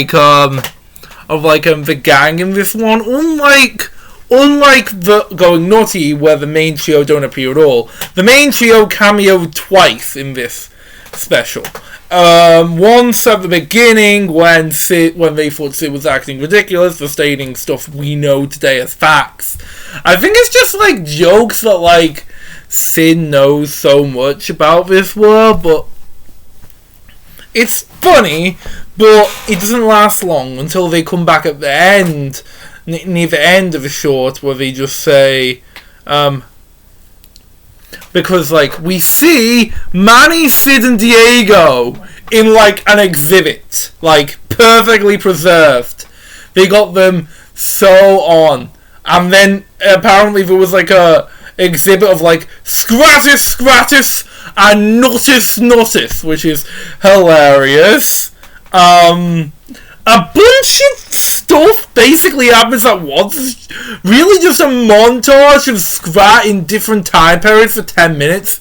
We see multiple Scrats at one point because of how many times he's travelled in time, which is hilarious. And this goes to show, I don't think this is canon. I genuinely don't think this is canon. That Scrat... If we take, like, the end credit scene of the first movie as canon, then Scrat already got frozen in an iceberg for 20,000 years. Yeah, so... what really happens then? So, did he already go on a time travel adventure before this? Also, Sid time travels with him and gets stuck in time. So unless this takes place, like, after everything, which I highly doubt it, because, like, it's only the three of them, no other characters are there, which is kind of weird because it's supposed to be set after the second movie, so Ellie and those annoying possums should be there. I don't know! Okay? I don't know what is going on with these shorts! This short was also nominated for an Oscar, and honestly, it should have won. I don't care who lost it. It should have won! It's so insane! I do love how insane it is. These shorts are fucking hilarious. Oh my fucking god! What is this? It's like, so at the very end, Scrat goes to the very far future and scraps up the time machine as he finds like a lifetime supply of acorns on an oak tree. But it turns out that was like a statue, and he's in the very far future where oak trees are extinct. Wow, that paints a very bad image. So, in the Ice Age universe, like, humans are still around, but we don't have oak trees. Well, who knows? That could not have humans in it. That far future,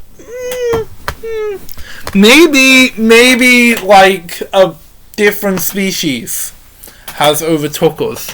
Different species evolved and overtook us. I mean, frickin' hell, man. Frickin' hell!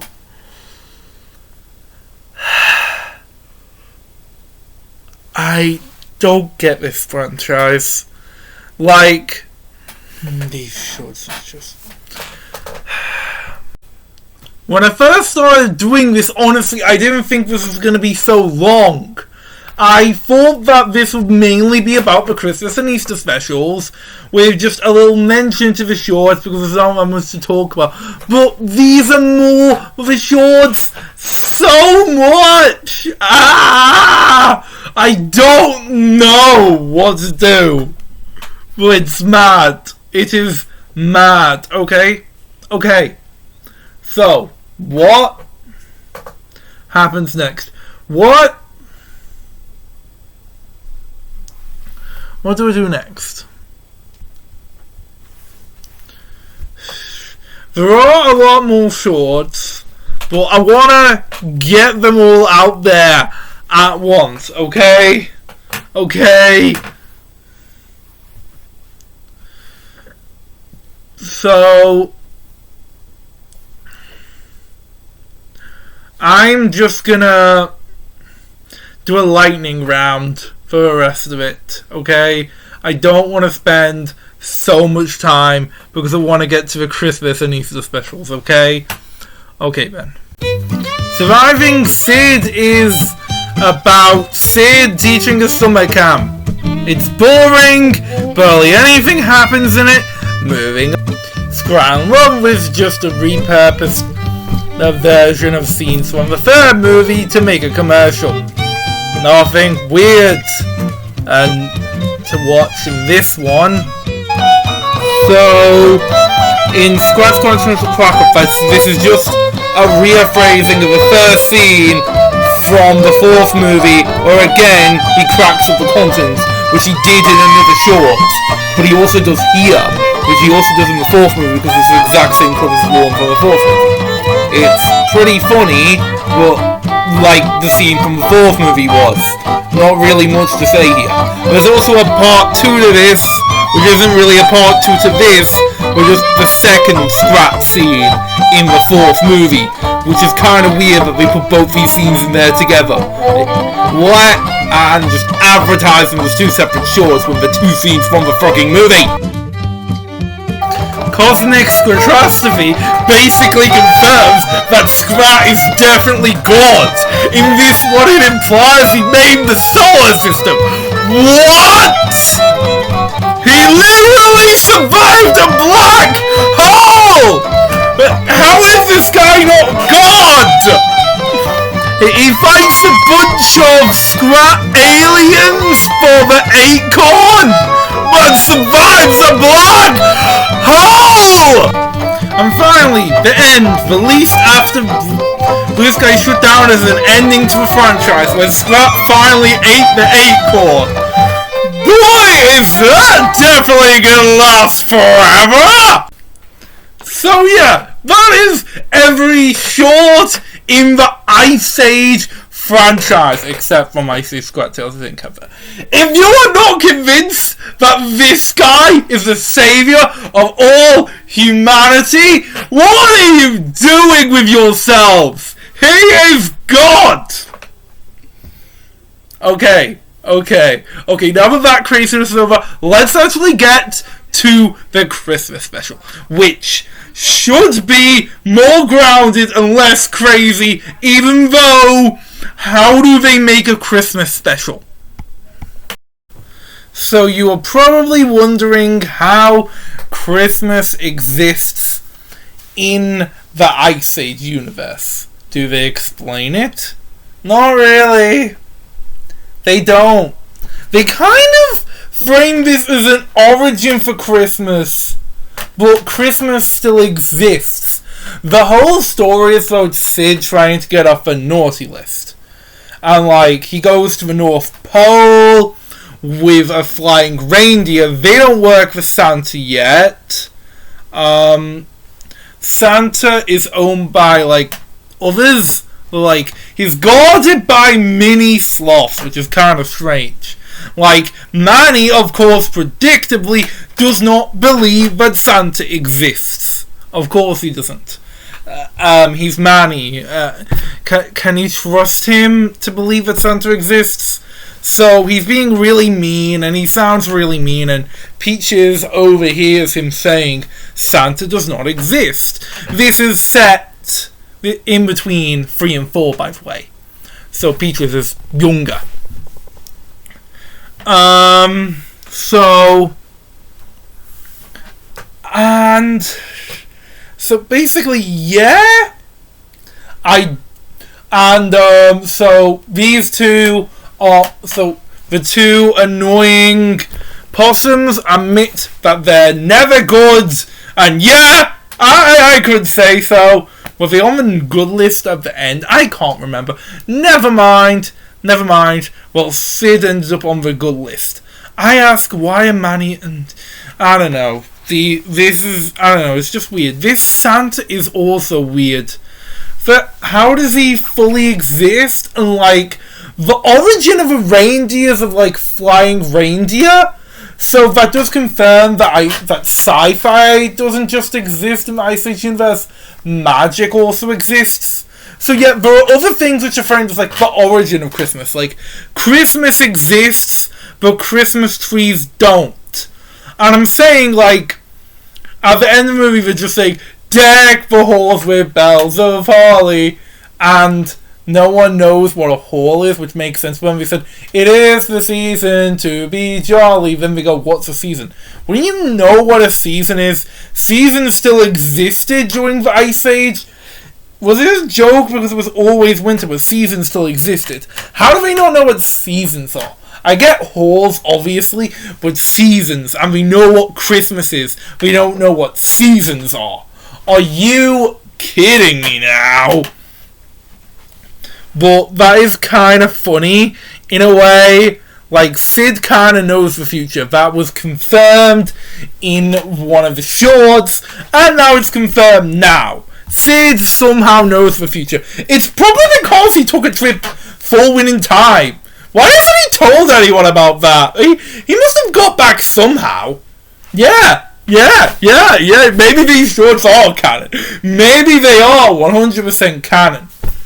So, you're probably wondering what I think the quality of this Christmas special is. Well, I think it's okay. I don't hate it. I don't love it. After watching all those shorts, it just pales in comparison. Scrat's barely in this, by the way. He's barely in it. He doesn't do much while he's in it. This is probably the Ice Age media where he's least funny. Okay? He doesn't do much. So, yeah. That is Ice Age. So, wait, no. So, yeah, I haven't really got much to say about the Christmas special. It's basically just standard Christmas, even though, again, it doesn't make sense how Christmas isn't there. It's cute, it's cuddly, it's average stuff. It's nothing awful, but it's nothing great either. So, yeah, that was the Ice Age Christmas special. And basically the rest of it. Now, Patrick, you're probably wondering one thing now. How does this stack up to the other Christmas special you've reviewed on this channel? The one in my second most viewed video of this era. Yeah, it's much better. The home one is ridiculously funny, but honestly, this one is just okay. I don't know what I would stack up. Maybe I'll just do like a death battle on like Christmas special reviews. I don't know. If I ever do a full review of that show, which I'm genuinely considering, then maybe I'll do a full comparison. But actually, I'm pretty sure this special, the home episode was twice the length of this special. So,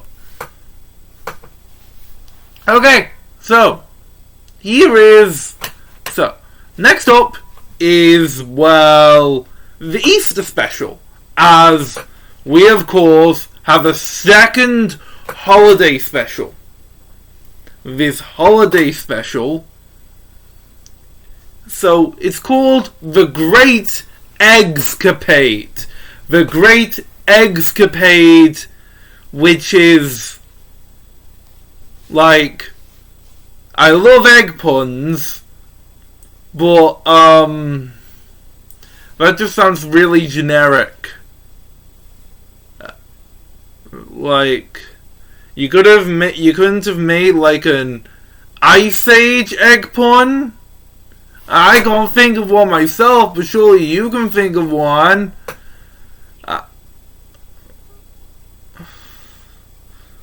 Well, here it is. Ice Age, The Great Eggscapade. Ice Age, The Great Eggscapade is the first piece of Ice Age media I would actually call bad. Yup. It's not awful.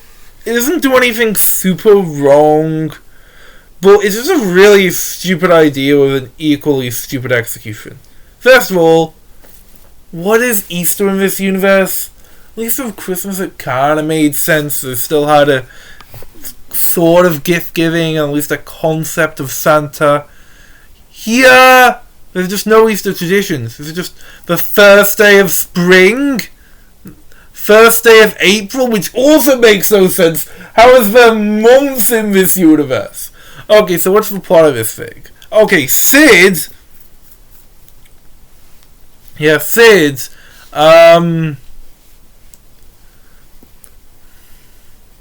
Sid starts a business where he babysits pre-born eggs and basically sits on them, makes sure they're okay, and then the pirate bunny, who was nicknamed the Easter Bunny in the fourth movie, comes and steals all the eggs. You may go, wait, what? Yeah, he's nicknamed the Easter Bunny, but the Easter Bunny doesn't exist. Like, why, like, seriously? And like he says, it's his ship. Do you not remember that you were the captain? Gut was the captain. You were just a random henchman that I didn't even talk about in my Ice Age 4 review because you weren't important enough to talk about.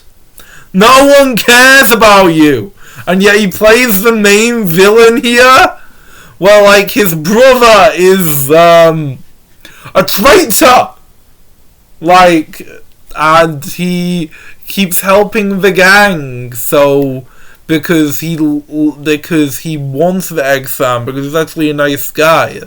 The other guy's just a pirate who just wants them to build a new ship, so he steals all the eggs, paints them, and hides them all around the place. And one egg isn't found. Yay! So they had to go back and, like, evil villain bunny, pirate bunny, is sort of, they get the egg back finally. The brother bunny decides to become an Easter bunny. Like, what the hell is going on here? Okay, so it ends off with a joke of Manny asking, what have bunnies got to do with Easter? Or eggs? Or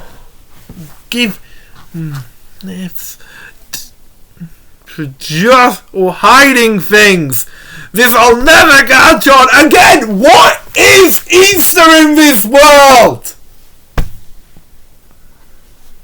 It's not even nicknamed as Easter Sunday. Christmas and Easter don't make sense in this world. It didn't bother me as much like Christmas because they kind of explained it. They don't explain it here. It is bullshit. I don't get it. Did I mention how annoying it is of how they keep referencing things in real life because they can't think of this? Like, Marty watches TV at one point, and it's never explained how or in what way. Is he just like watch? Like, I thought it was going to be lucky, like he's actually watching TV. Well, no, he's actually just in the audience in like a weird sports. No, he never actually shows what's going on, which is kind of weird because like next, and also we see the bunnies playing a video game. What? Okay, and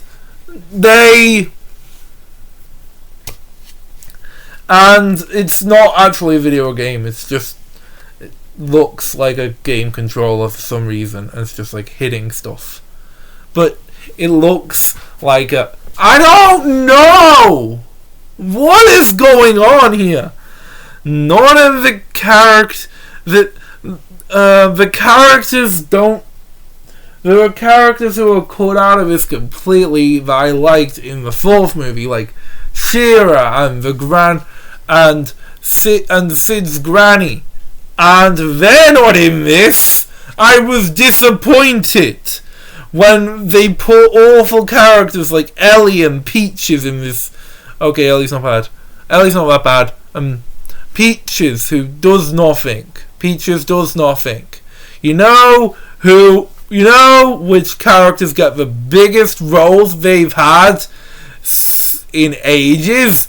Those annoying fucking possums!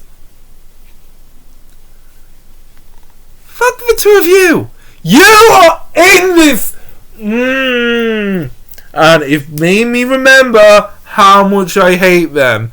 In this one they have a joke where they're inventing April Fool's Day. And they're about to prank someone, but the pranks keep going wrong. Because. Like, seriously. Because they're idiots. They're idiots, so the pranks keep going wrong. It's not funny, mostly because of their delivery. It was kind of funny. It's funny when the prank actually hurt them. Because it felt like they were finally getting hurt. They were fine. It felt like karma for being the most annoying little shitheads for this entire franchise. But no. Still annoying, and I hate them. I despise them. And why are they like Ellie's brothers when they have barely interacted with Ellie at all since the second movie? Usually all they interact with now are Sid and Diego, and occasionally Manny. Barely ever seems to have with Ellie anymore. Maybe that'll change. We've still got the fifth movie to see, but I don't know. Okay, I don't know. Okay, you expect me to talk about God now? Okay, let's talk about the God segments in this video, in this special. What am I talking about? Okay, so God doesn't do much here, which is disappointing. He doesn't do much, but he didn't do much in the Christmas special either. I guess they just don't have that much time to add him in. He gets a good moment at the beginning where he's like surprised by a tree growing, and yeah, another moment where he should have died 100%. Although it's nowhere near as big as the other moments, so I don't know why I even brought it up. It's not like I'm doing a counter here. Now, next up now. Then a really funny scene with him though is like later where he gets involved in the main plot. I want to know how. I know it's just like how Bart never recognizes how Krusty never recognizes Bart, or how Calculon never recognizes Bender, but how do Manny, Sid, and Diego never recognize Scrat? Like, they've had so many encounters with him by now. But anyway, like why do they go, what's that annoying squirrel up to now? Why hasn't Manny gone like that yet? Because they should know who he is. Well, maybe God's power is just too strong. I don't know. I don't fucking know. So yeah, the egg looks like an acorn. So Scrat is chasing after the egg. So Scrat is running off with the egg because he thinks it's the acorn. That is hilarious. But when it gets splashed with water, Scrat just throws it away, not caring. This guy has no empathy for anyone else but himself and a goddamn acorn. Yeah? Yeah.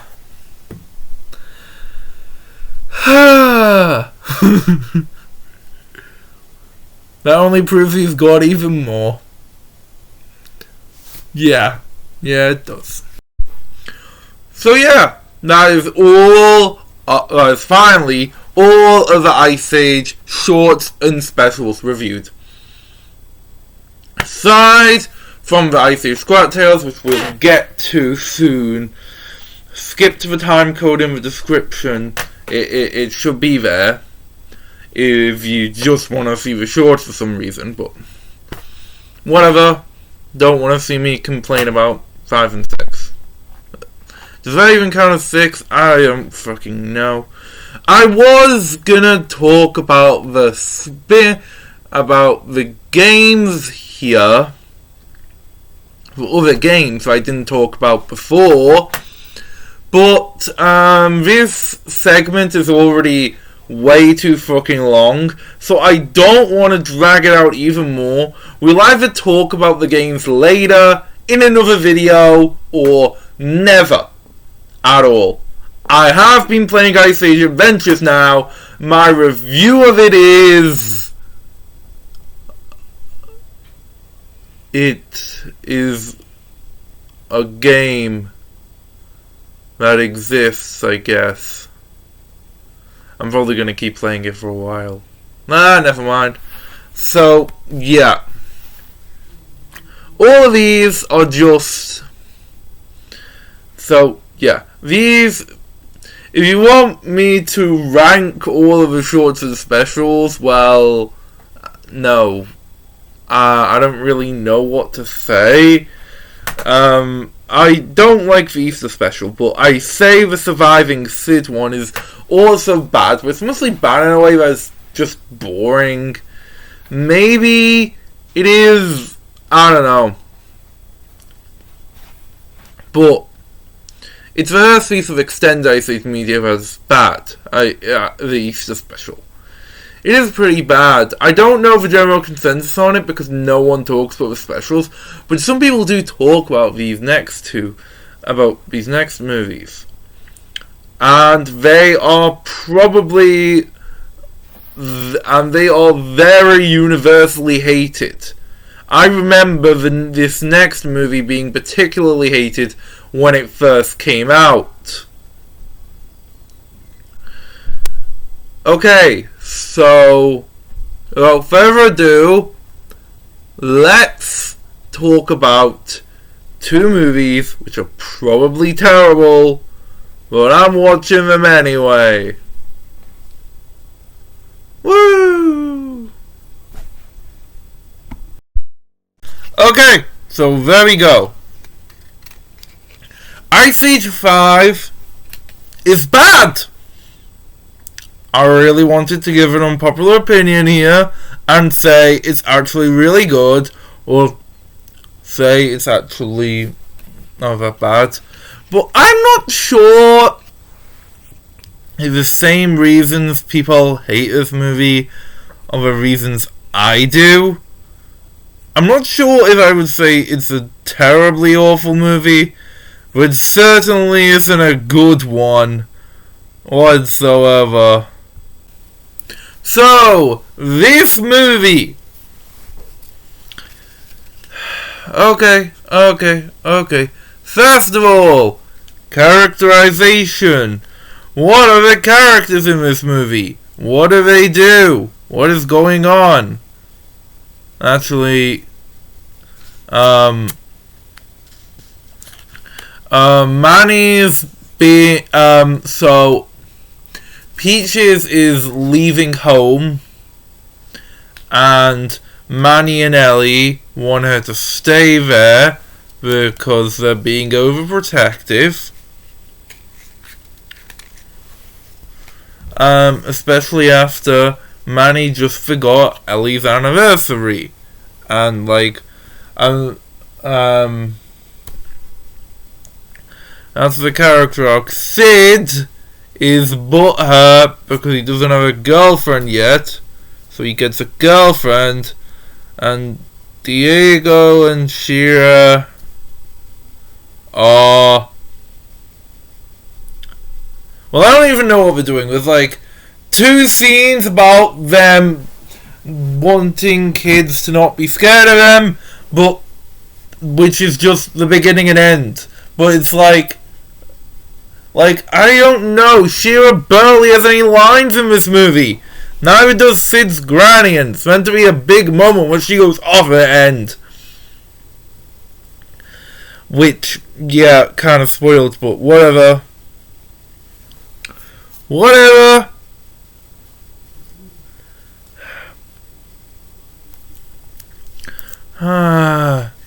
So, the characters in this movie don't really do much, at all.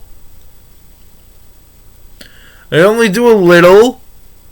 Oh, and Buck is back in this movie, and like everyone says, he is the best fucking part. He is the best part. There's no doubt about it. Buck is fantastic in this movie. He is great. Just as good as he was in 3. Maybe better. Actually, not better. Just as good. He's a little bit wet, but again, he's still great. He's still fantastic. He's funny. He's all over the place. I love his passion. I love his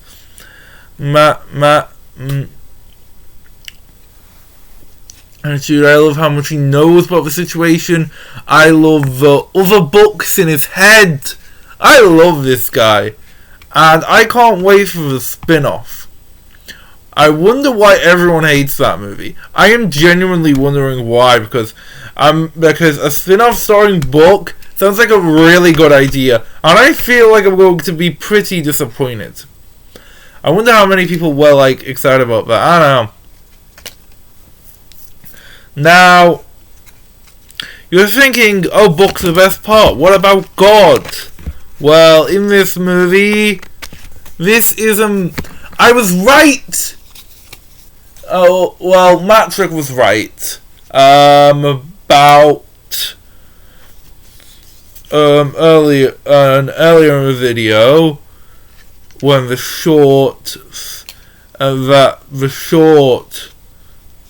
one of the shorts was from this movie. So, okay. And that short was funny and great, and this is still great. But him surviving a black hole is still not in this movie. So, but he still got. So, I don't know. I think this is the movie where Scrat is the most disconnected from the plot.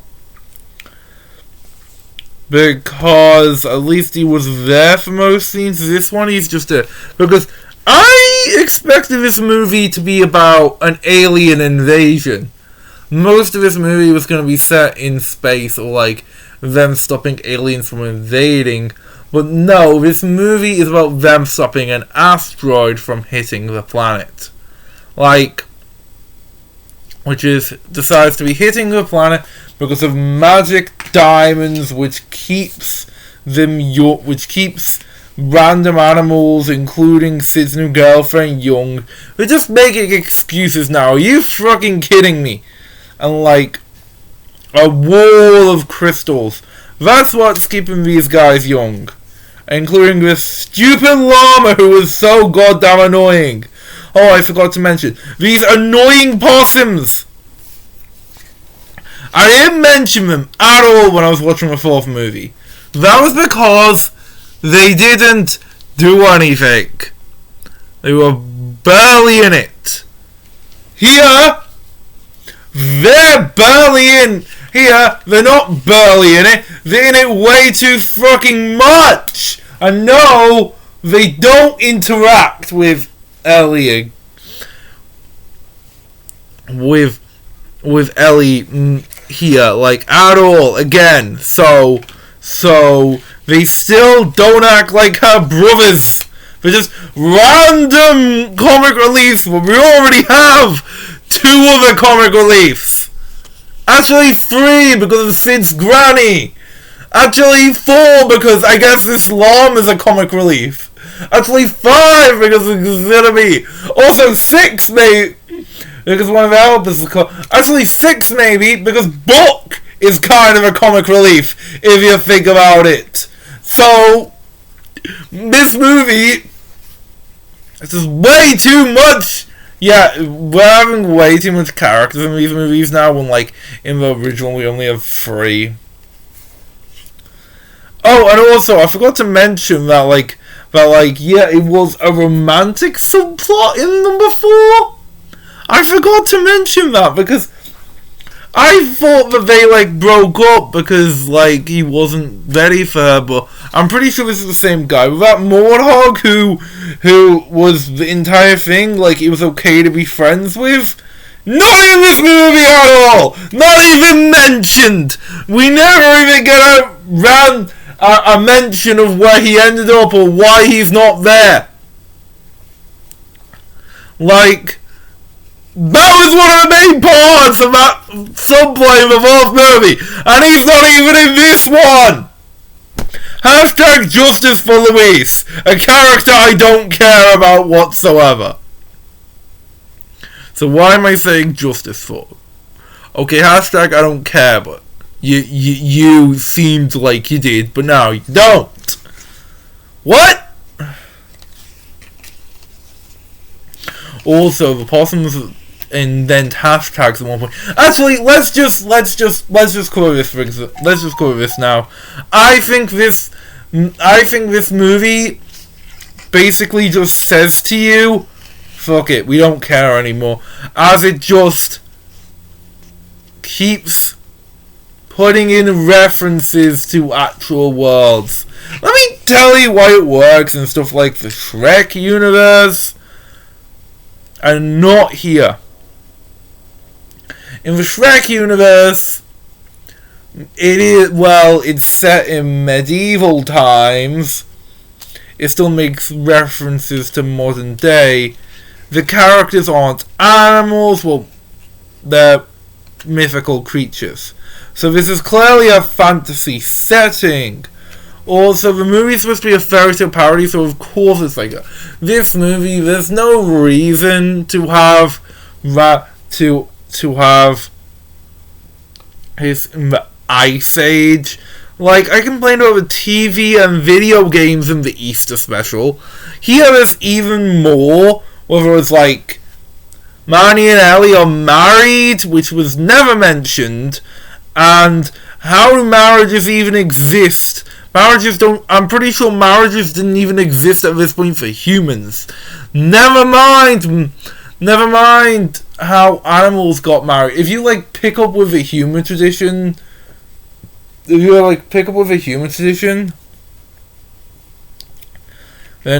I don't know, really. But why does anyone know these things?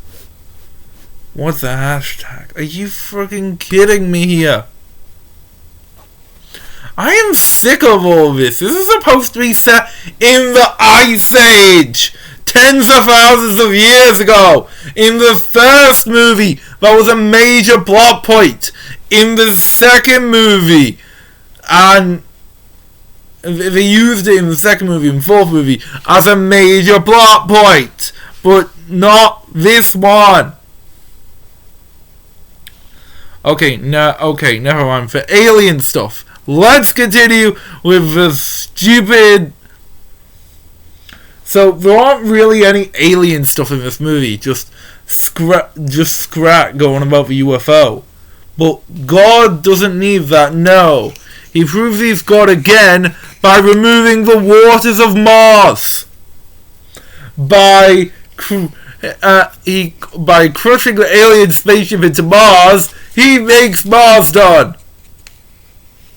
And we know later he survives a black hole, since I'm pretty sure it's set after the fifth movie. In the sixth movie, I don't know what's gonna happen. Is it just gonna... Is he just gonna be back on Earth? Also, how old are these characters?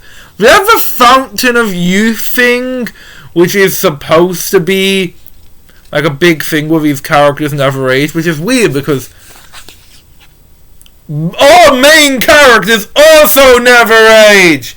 How many years have passed? I don't know what the life expectancy was for these creatures.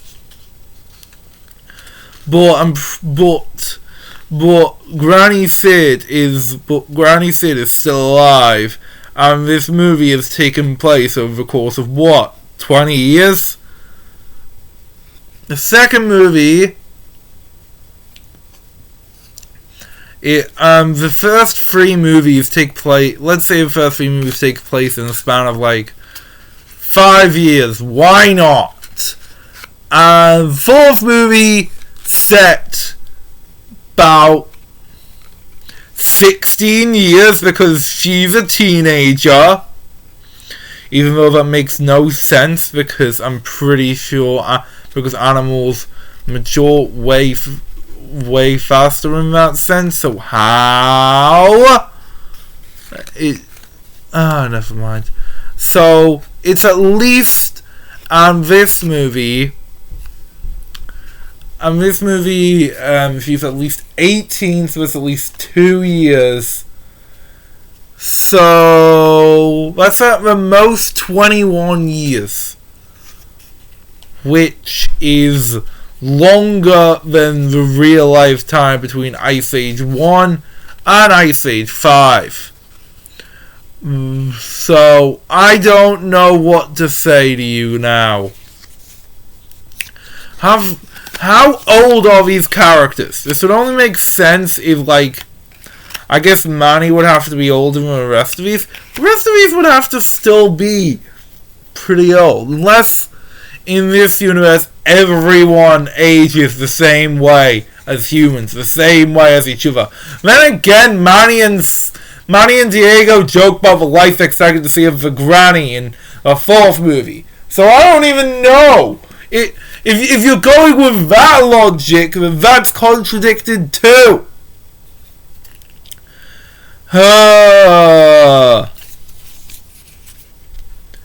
Anything good in this movie apart from Scrat and Buck? No, not really. Oh! Let's talk about Sid's romantic subplot. It is one of the worst romantic subplots I've ever seen in a movie ever. That isn't a joke. I am genuinely serious. It's one of the fucking worst. Why? It happens in like 5 fucking minutes. Like you know how they keep saying love at first sight is a joke?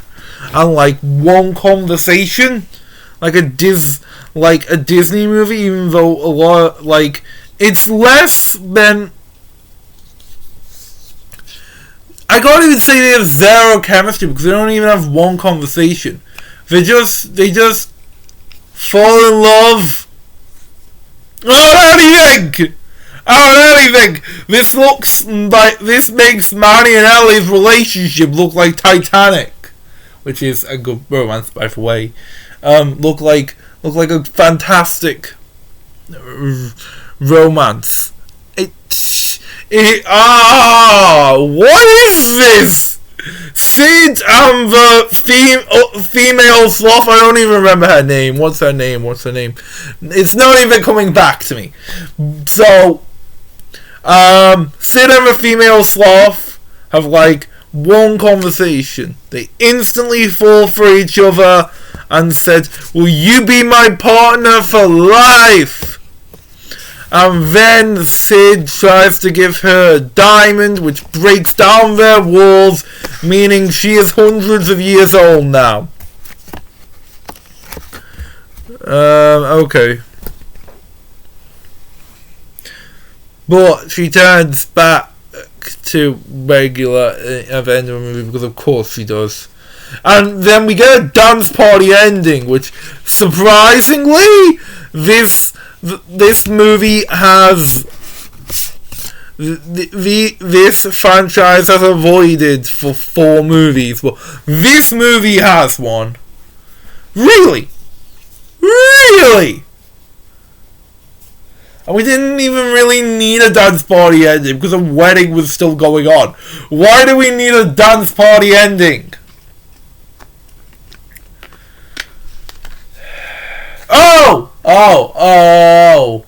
One more. You want me to keep going on? I've got more to say. The villains of the movie. Does this return to Ice Age, to the first 3 Ice Age movies of not really having that big a villain? Well, it should. It really should. Okay, so these dinosaurs who are hunting Buck throughout the entire movie, these idiot dinosaurs, they have no reason to be here. I know they help out in the climax as extra people, but they could have been replaced by, like, you know those creatures in, like, the 4th movie who randomly show up when it's convenient.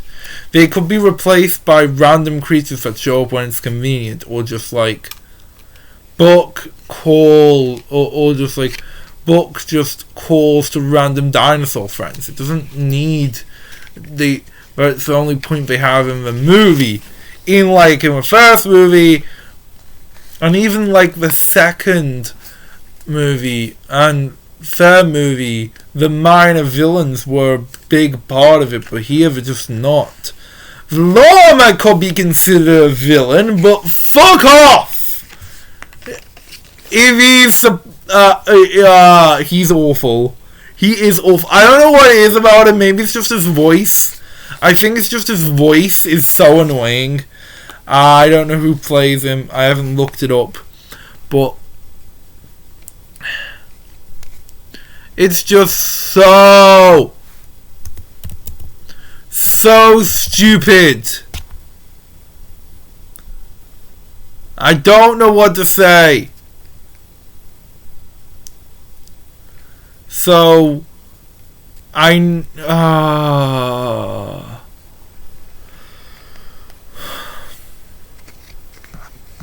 okay, so that's the movie. I don't want to talk about this anymore. So yeah, that's Ice Age 5. A movie I was really hoping to squash all the haters, and because I have became a very big Ice Age fan. But no, it was just as bad as everyone else says it was. Is it worse than the Easter special? Yes. There's really no contemplating that. It's way worse. But What is it then? What is it? Is it really so terrible? Yeah. I just described like 15 minutes of why it is terrible. But can it get any worse? I'm about to watch a movie which is arguably even more critically panned, but something which very few people have actually seen. It is worth noting Ice Age Collision Course wasn't, although we will talk about this later in the video. This is Ice Age: The Adventures of Buck Wild. I mean, it can't get any worse, can it? It got worse. It got so much goddamn worse. This movie is awful, and I do mean awful. Okay, so I would have thought this movie was about Buck. You know, the character I was excited to see a movie about. But no, he is not the main character. He is not the protagonist. The protagonist is two of the worst characters I have ever fucking seen. I do not know how.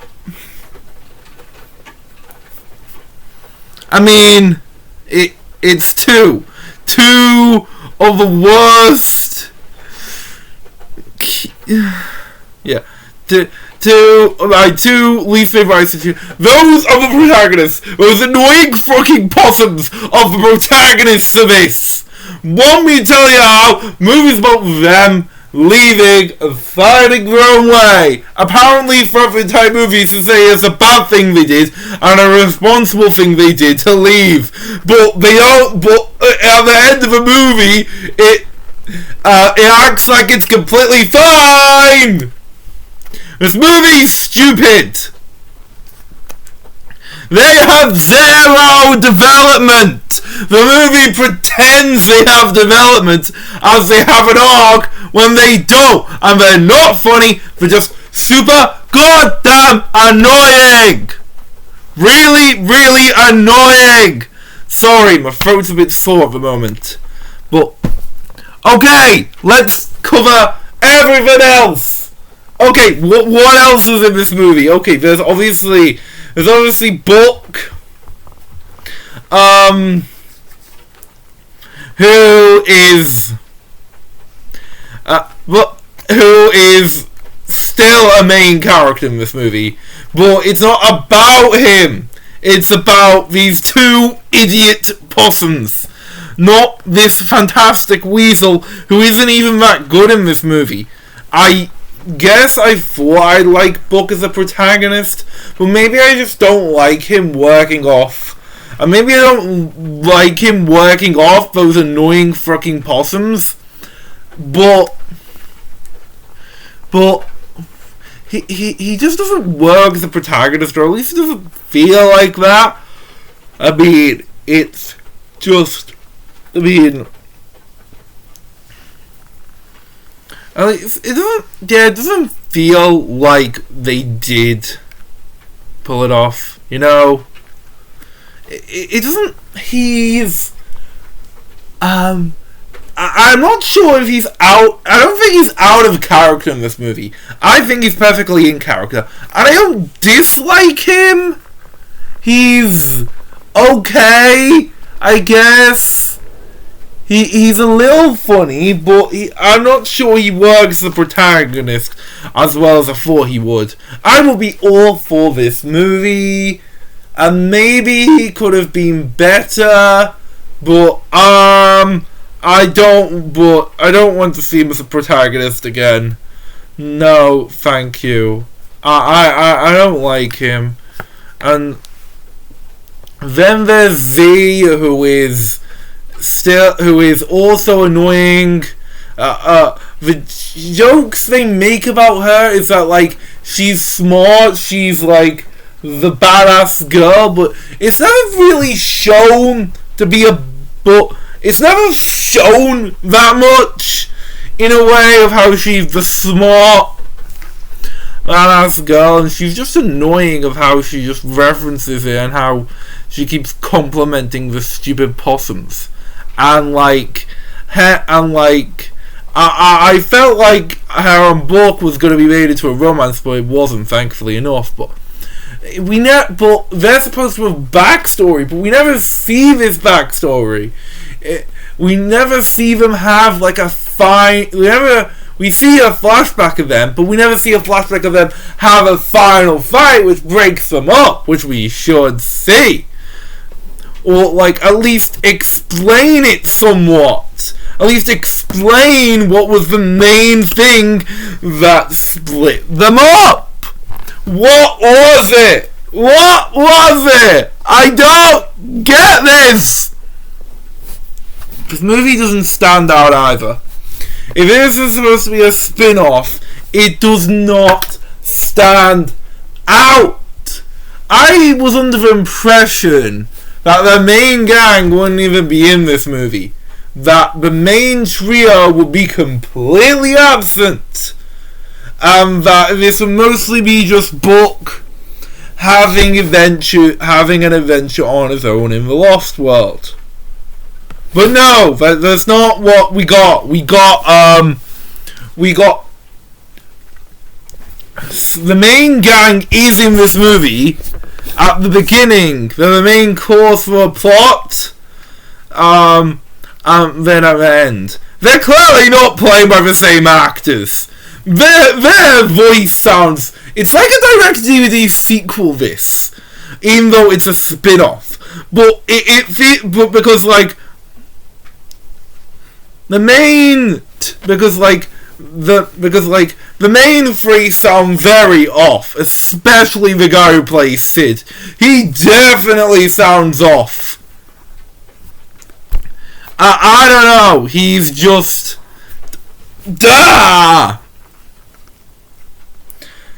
Go on. So, Manny and Diego sound off too. Ellie sounds fine. And I can barely tell Crush and Eddie were different actors. Because they are. I looked it up. The only actor who actually returns in this movie is Buck himself.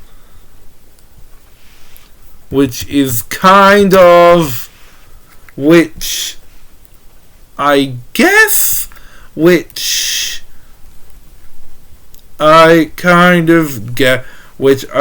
kind of makes sense.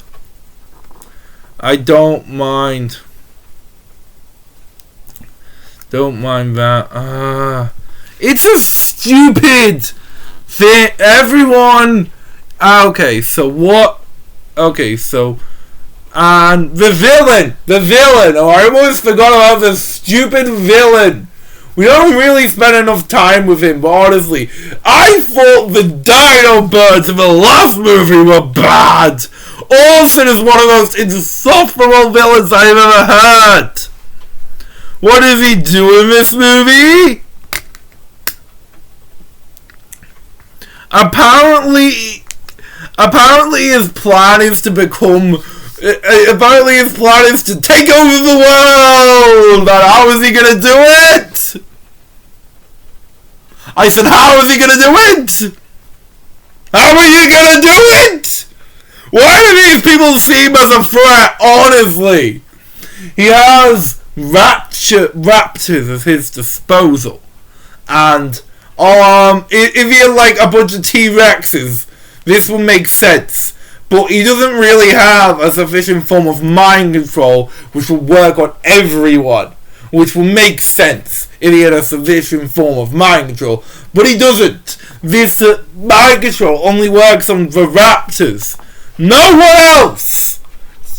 So why do they find him frightening? Why is he anything to go on about? And why does he want world domination? Because he thinks he's superior. Okay, I guess pure evil can be a joy to watch, but he doesn't need... It's just badly played. Not to mention voice acting is also awful. Can I just talk about how much this is a downgrade? A direct DVD sequel, direct to streaming sequel, makes it so everything gets a downgrade. And the voice actors, they're not depicted right in this movie. What else isn't depicted right? The animation. I haven't complained or praised the animation for this entire video. Mostly because, well, I use pictures instead of clips, so it's hard to articulate it, and there's been nothing really outstanding or bad about this animation. Ice Age 5 had pretty good animation, all things considered.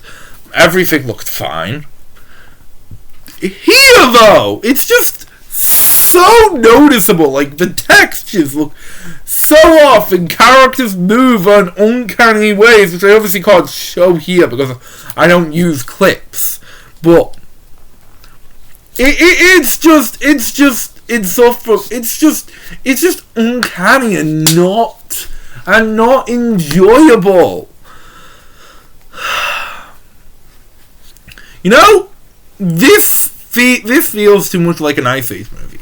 You know, like the Puss in Boots movies, they try their own thing. Actually, Puss in Boots movies are a good example of this because it feels like they're enough. Because, like, we see how... Because, like, we at least hear how both of them split up. So, I don't know. But they stand out. They don't feel like Shrek movies. This definitely feels too much like an Ice Age movie, when I think it should stand on its own. Although it feels like I'm watching an Ice Age movie for the entirety of it. And yes, since it feels like I'm watching an Ice Age movie, at random points in the movie I'm just asking, where are the Scrat segments? Scrat doesn't even make a cameo in this! How does he not even make a cameo in this? How do we not even get a cameo from Scrat's girlfriend from movie 3, who's still in the Lost World? She should be still in the Lost World, shouldn't she? So, we should have at least seen that. But no!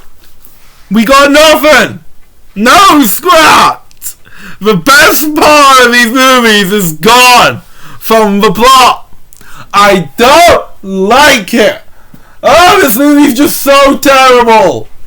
Okay, is there anything good about this movie? I think I laughed once. No! I can't think! This movie, it's just, I've come to love this franchise, and honestly, it's better they just decanonize this movie. Just kill those annoying possums already! I don't want them on my screen! Just kill them now! Okay, I just thought of a couple of little things, okay? I kinda like the beginning, where Ellie was giving the lecture on how the pack works, as a voice, kind of, and I also kind of like that they finally acknowledge that Ellie and the stupid possums are brothers and sister. Okay? I said 2 good things about this movie. Get this over with. So yeah, that was one of the worst things I've ever fucking seen. Now, let's watch Ice Age Scrat Tales, the 6-part short series, and hope that it's good. Or at least, hope that it's a hell of a lot better than this piece of garbage.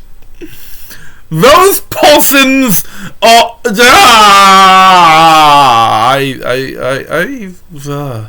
So is this series good? Well, for the most part.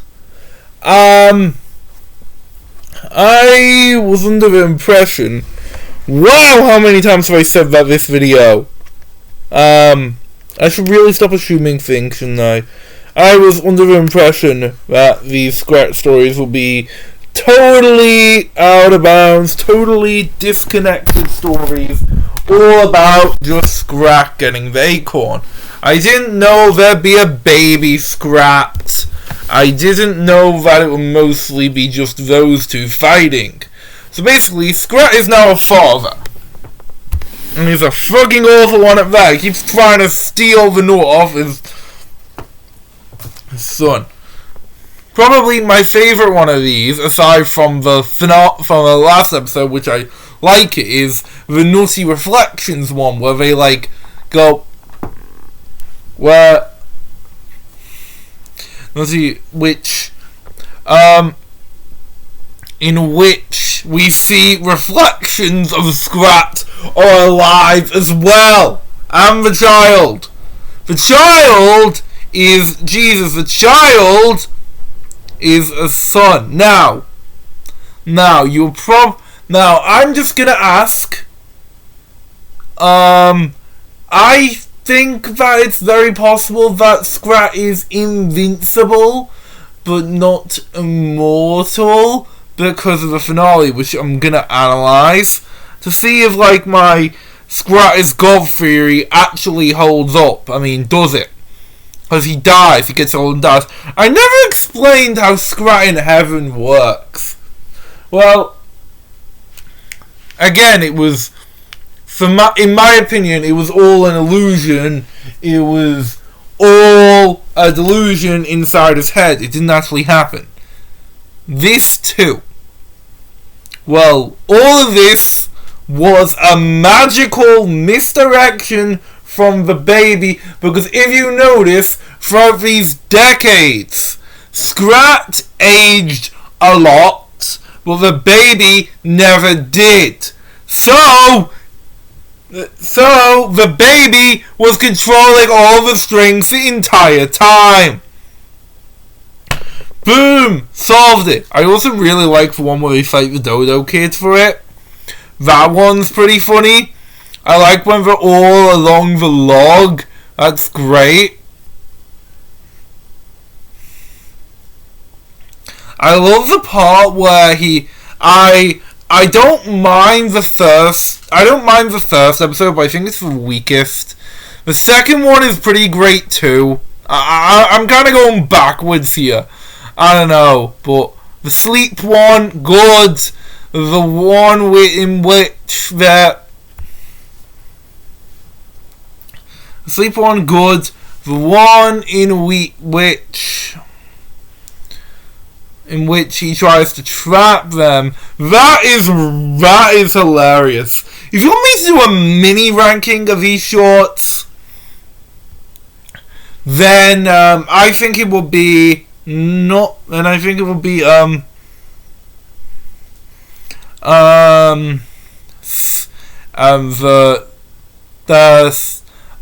the first one is last because I like it, but it's not the best. Then I might say the second one, it's pretty good, but is it just funnier? I'm sorry. Then I think it's the Dodo one. Pretty also pretty good, but again, others are better. And then it's the trap one, then the reflection one, then the ending. All of these were pretty good. This was a good mini-series to do. And I do wonder what will happen in Ice Age 6. Will Baby Scrat just be completely forgotten? Or will we actually see Baby Scrat? I don't know. I'd rather they decanonize Buck Wild and have those annoying possums like still with the gang or dead. Just kill those possums off screen, pretend they were never there. That's a good idea. But yeah, there's not much to say about this miniseries. It's just good, you know? It's just funny. So, that is the Ice Age franchise deep dive. If you're watching this far, thank you. I wasn't expecting that. I'm very surprised you got this far. But, still, if you just skip to this part through the time codes, then hi! Still, thanks for this. Okay, so, the future of the franchise. It is just...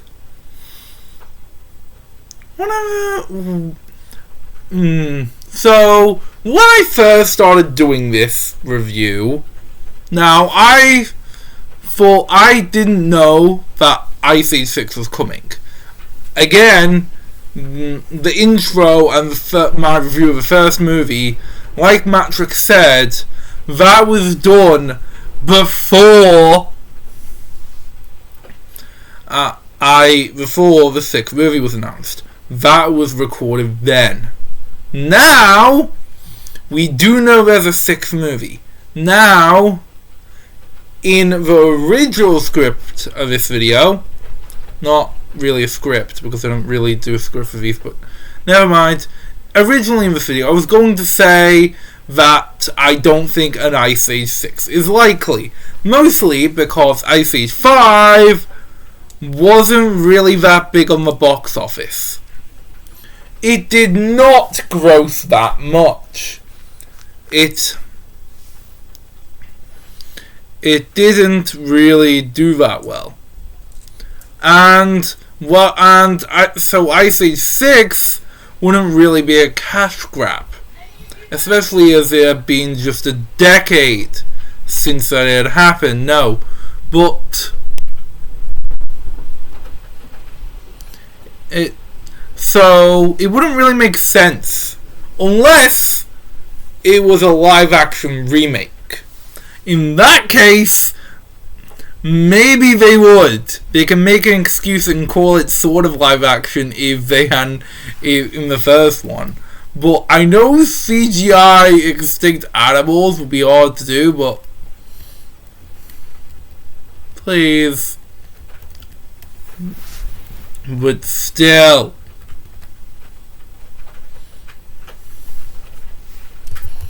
I don't know what to say. Now, let me just say a few things here. Okay, so but it's a but I believe that Disney would do it to cash in on nostalgia.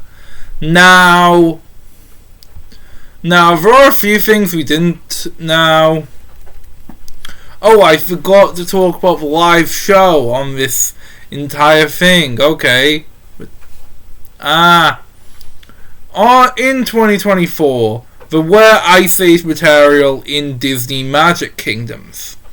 So Disney, so was that him that Disney still cared about this franchise? I don't know. I don't know what specifically convinced them to do Ice Age 6, because there is zero point in doing it. People are asking, what are they gonna do?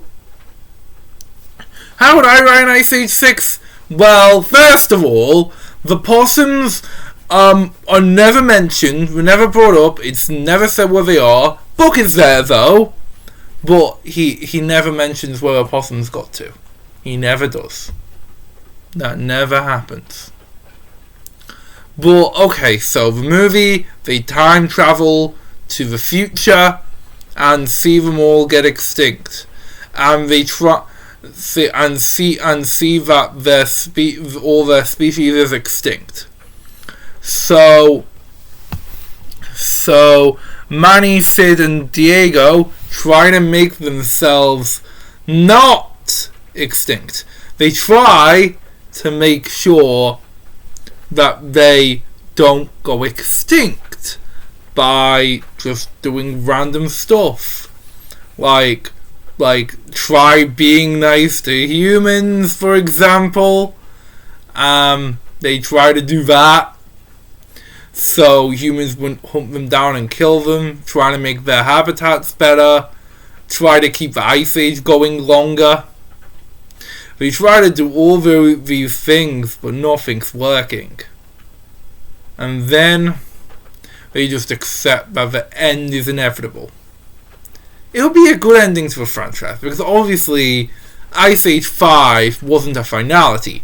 They were going to go ahead with an Ice Age 6 for a long time before Blue Sky got shut down.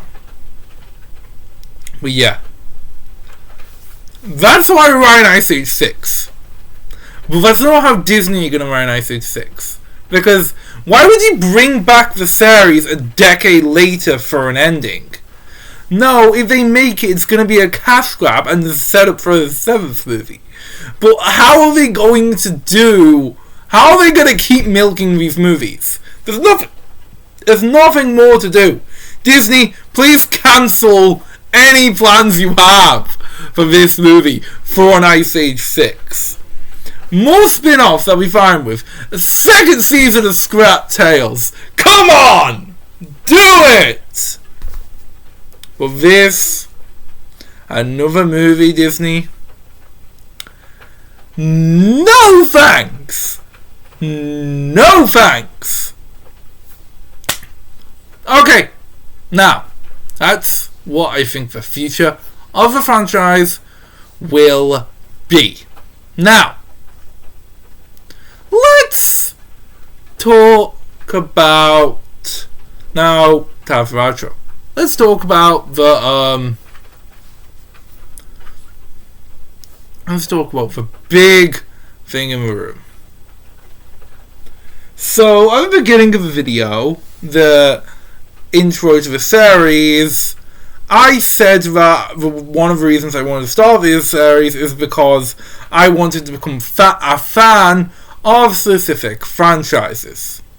And did that work in this case? Definitely. I am an Ice Age fan, and despite me just complaining about it, I will be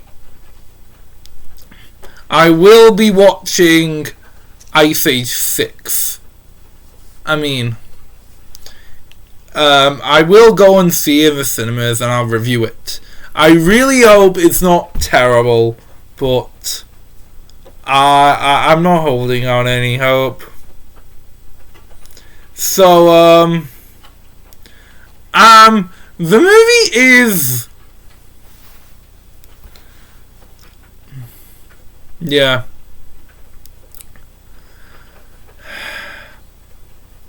So yeah, Ice Age 6 is kind of something I don't want to think about. But anyway, so I have become a fan of this franchise and I'm happy. I've become invested and obsessed with all the little details, especially Scrat. I want to know everything about Scrat. This video is going to be referenced in so many of my other ones. This video though, has taken a lot of hard work out for me, and I don't think I'm going to do this series as often as I thought I would. It will come every few months maybe. The next one is planned for November, and maybe I'll do a special short one for Christmas, but the criteria at the beginning still stands, by the way. 4 movies or more, unless there's enough material to go along with the 3 movies. Or just like a lot of material in general. In general, because maybe we'll do some which never had a movie. Like, yeah. That's just it. Now, let me give you an example of something which fits the description of a trilogy which could be covered.